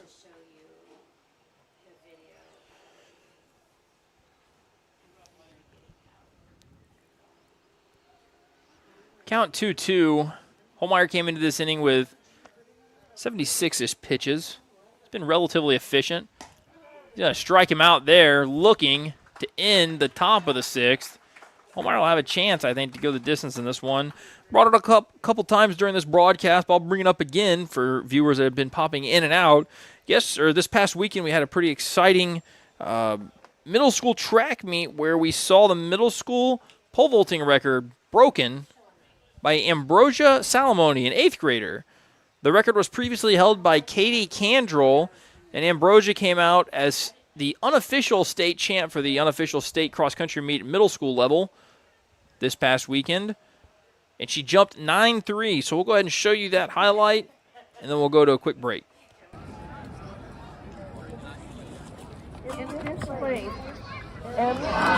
There you have it. That is the middle school OMS pole vault record for girls. Ambrosia Salamoni. We'll be right back.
All right, ladies and gentlemen, we're back, and you're going to get another at-bat from Leighton Holmeyer. This should be his 5th at-bat of the game.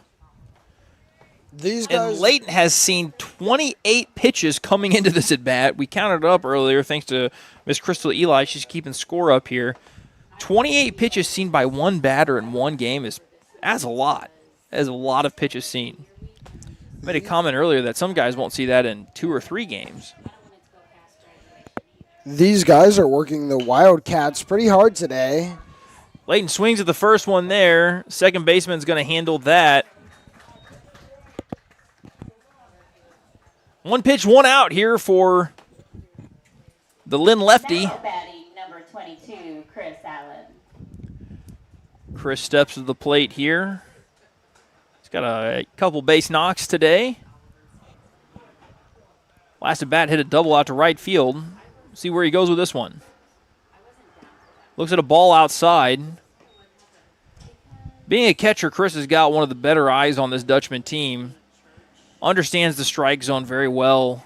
You'll see him extend the zone with 2 strikes to protect, but he's not going to give any freebies away with swings at pitches outside the zone. That ball is going to be hit hard at the shortstop. Shortstop bobbles it. Chris beats it out. That's going to be an E6. Peters, the starting pitcher, is now at shortstop. Now batting number 23, Unable to make that play to Chase retire Allen. Stayed back on the ball. Didn't come to it. And then it kind of ate him up. Was able to recover relatively quickly and throw over, but not quick enough to retire the Dutchman catcher, Chris Allen. It's going to be Chase Wyrick to the plate.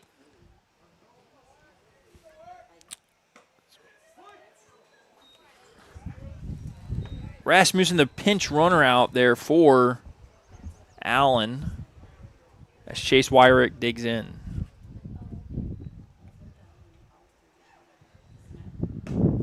He's going to take high. Moves the count to 1-1. That one was a little bit inside, too. Yep, high and inside.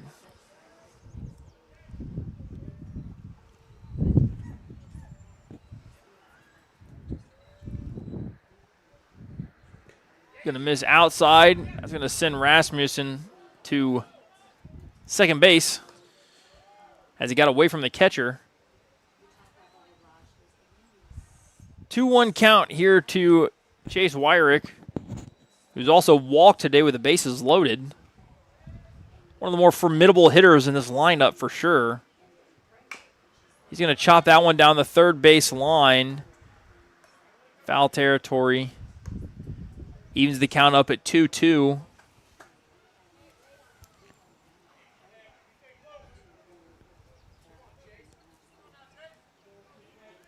Chase digs back in. Time called. There was a ball on the field. Left fielder went and grabbed it. Left fielder retreats back to spot. Big old gap out there in left center. Big gap. Chase hits one into there. You're looking probably triple. But he's going to shoot that one up to the center fielder. Never mind. The wind's going to blow it over to the right fielder. Right fielder is able to get under it for the second out of the inning.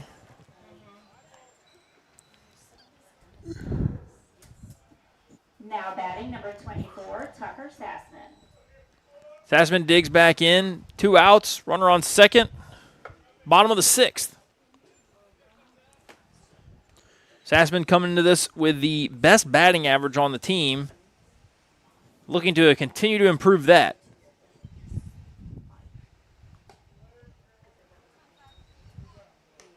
Royston misses outside. Count is 1-0. The wind is coming in here. It feels kind of nice. Yeah, we definitely had a breeze the entire game, as you're going to see Rasmussen slide into third safely on a pitch that got away from the catcher.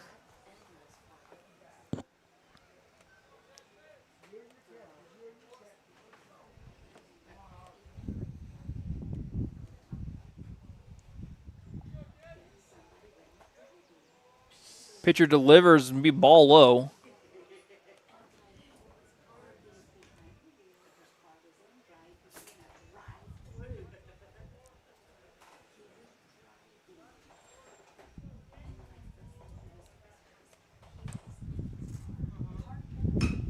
Pitch is going to be shot right up the middle by Sassman. A great piece of hitting. He's going to score Rasmussen and notch another hit. Take the score for the Dutchmen to 10-2. And we're looking to get 2 more on.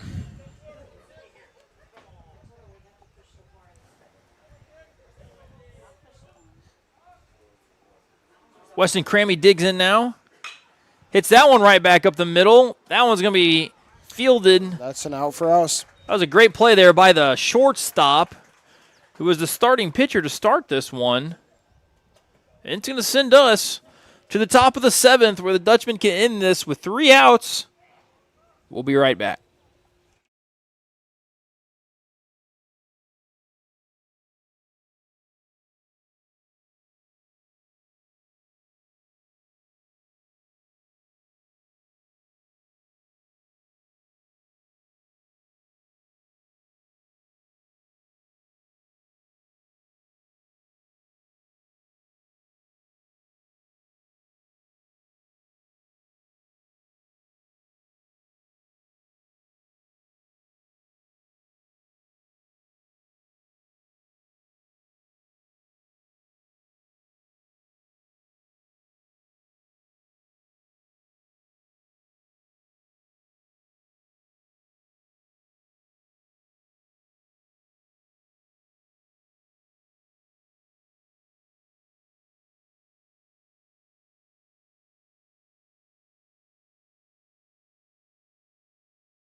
All right, ladies and gentlemen, we're ready to go ahead and get this top of the 7th underway. Tim Erkey says, good broadcast. We're switching to the Cardinals versus Brewers. Go Birds. We agree, Tim. Thanks for tuning in. I am excited to go watch that Cardinal game myself. Are we going only to the 7th? Yep. High school baseball, 7 innings. Leighton Holmeyer came into this inning with 7 strikeouts. Statistics thanks to Miss Crystal Eli. And he had 86 pitches, so he's got 19 pitches to finish this thing out and get the complete game. But he's got to work ahead in his counts. He's down 2-0 right now to the leadoff batter, which is Royston, the Linn lefty on the mound. Swing and a miss. You could see, you could feel, you could hear a foul tip in there. Squeezed by Allen. Holmeyer gets back in the count 2-1. Starts his delivery. Delivers. That one's going to be chopped into no man's land. Not a quick movement there from Wyrick. But they're going to call him out at first. He recovered and threw a strike over to Sassman for the first out of the inning. These guys are talented, I will admit that. See, I'm starting to realize. I don't think Wyrick saw that ball off the bat because he didn't really flinch or move. Took him a second to move, but once he did, he knew he was going to have to be quick. And luckily, he's got a big arm. Going to get ahead in the count here is Holmeyer. He's looking to try to end this thing. Gus Peters, shortstop, made a great play to end the last inning. He's also the starting pitcher in this one. Digs in. These guys are definitely fouled straight back. 0-2. These guys are definitely what, Chris? These guys are definitely showing us what they're made of, especially on the Dutchman side. Yeah.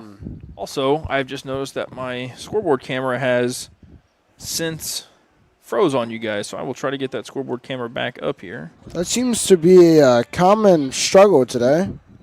Yeah, the scoreboard camera does that from time to time. I think it has to do with the graphics card that we're using. I might need to look into that. I'm not really sure. Or this time it might be because the camera died. We're looking at 1A. There is no red light on, so I will... Well, there wouldn't be a red light on. Red light would mean it's recording. Yeah. But it does look like it's still on. So my next course of action, Chris, would be to unplug this guy here, plug it back in, see if I can get some connectivity. So they took a time out here for a second to talk as a team. Okay. My next course of action if this happens, Chris, is to delete this source. We'll re-add it. Go ahead and unplug this, plug it back in. I'm going to swap to a pitcher's mount real quick. No, they're keeping Holmeyer out there. He's still out there. Okay. Try to get the scoreboard back here for you all.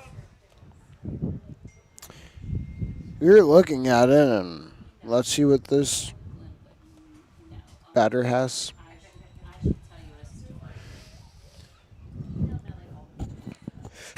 and he tries to get the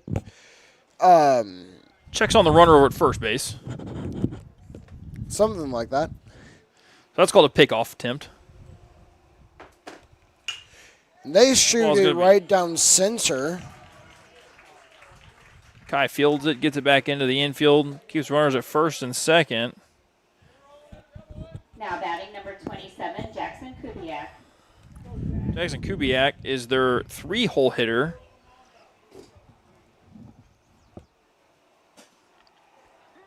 So we had a hit batter for Peters and then a base hit to get us in the situation we were in now. That one's going to be hit right back to the mound. He goes to third, and Chase tries to fire across the diamond, but runner's going to be safe. That would have been one of the most unconventional double plays I've ever seen. Generally what you would see in that situation is Homeyer turn and fire to second, but we wanted to go the long route. Did get the lead runner, and it was a pretty darn good attempt by Wyrick to fire across the diamond. I don't know if I've ever seen a 1-5-3 double play. That would have been pretty odd. I just don't think I've ever seen it. And that goes. Popped foul. Is it going to hit the bus? No. No car is safe. Not All even right. the school bus. 2 outs. At the top of the 7th, Dutchmen are 1 out away from ending this thing. As long as we don't hear any car alarms today, we are doing just fine. That ball's going to be ripped down the third base line, foul. The Wildcats are down to their final strike. Dutchmen wrap this one up, and they are on a 3-game winning streak as they head into, they've got a game on Thursday and Friday this week, I believe, as well. Friday, we will be broadcasting that game. It's home against Dixon. I will also be here. Well, yeah, I'll be here. I had to think there for That ball is a off-speed pitch that floats in there and gets smacked out into left field. Vandergrift comes up fire and hits his cutoff man. Homeyer is now in a bases-loaded situation. Now coming to the plate, number 23, Aaron Starkey. With Starkey coming to the plate. See if he can finish this thing off. To the viewers that are with us right now, thanks for tuning in. We appreciate you tuning in. We hope you've enjoyed the broadcast. We did go with just mainly one camera today, the one you see now. Typically, we have that outfield cam, but with how windy it was, we decided against that today. So maybe the weather will be better on Friday, and if it is, we'll have more cams out there for you guys. I do like this cam, though. This looks nice. Would be interesting for what we do on Fridays, maybe even bringing the drone out depending on the weather. I would love to have the drone out. Yeah, the drone would offer a really cool perspective, especially as the ball's in play and people are running around the bases chasing the ball. We just have to have enough people come out to help with the broadcast to be able to bust the drone out. Get a couple more people out to the broadcast, and that becomes a reality. Right. Pitch catches the outside part of the plate. Again, Wildcats are down to their last strike.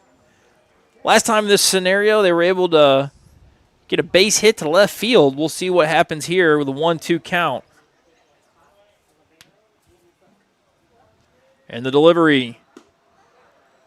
Check swing. Not rung up. It's going to be a 2-2 count. We were about a few inches away on the swing from this one being over, but the batter was able to, Starkey is able to hold up his swing, lives to see another pitch. Here comes Homeyer, and he's going to slap that thing down the line, foul. That was very, very close to being fair. Just a little bit foul.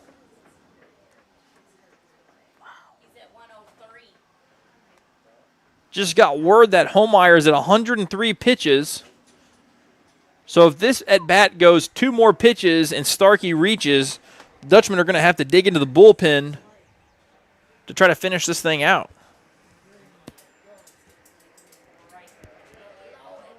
All right, what do we got here? Homeyer comes set. Delivers. Starkey hits one right in front of the plate. Allen fields it, throws it to first base, and that's going to be a Dutchman winner, ladies and gentlemen. Dutchmen are going to win this one by a score of 10-2. as they extend their winning streak to 3 games. We appreciate everybody who tuned in for the broadcast I can today. actually do this now and then have the camera pointed towards us. Oh, yeah. Well, thanks for tuning in with us. The problem is with the light in the back, it's a little bit harder to see. But we're not going to do interviews after this one. We're going to go ahead and get things wrapped up here. We hope to see you again on Friday. If you want to come out to the ball field, Dutchmen are playing good baseball right now. They're on a 3-game home winning streak. Always feel welcome to say hi to us if you guys see us in the hallways or here at the stadiums. That's true. Well, thank you guys for tuning in. I'm Mr. T. And I'm Chris. And we'll see you next time.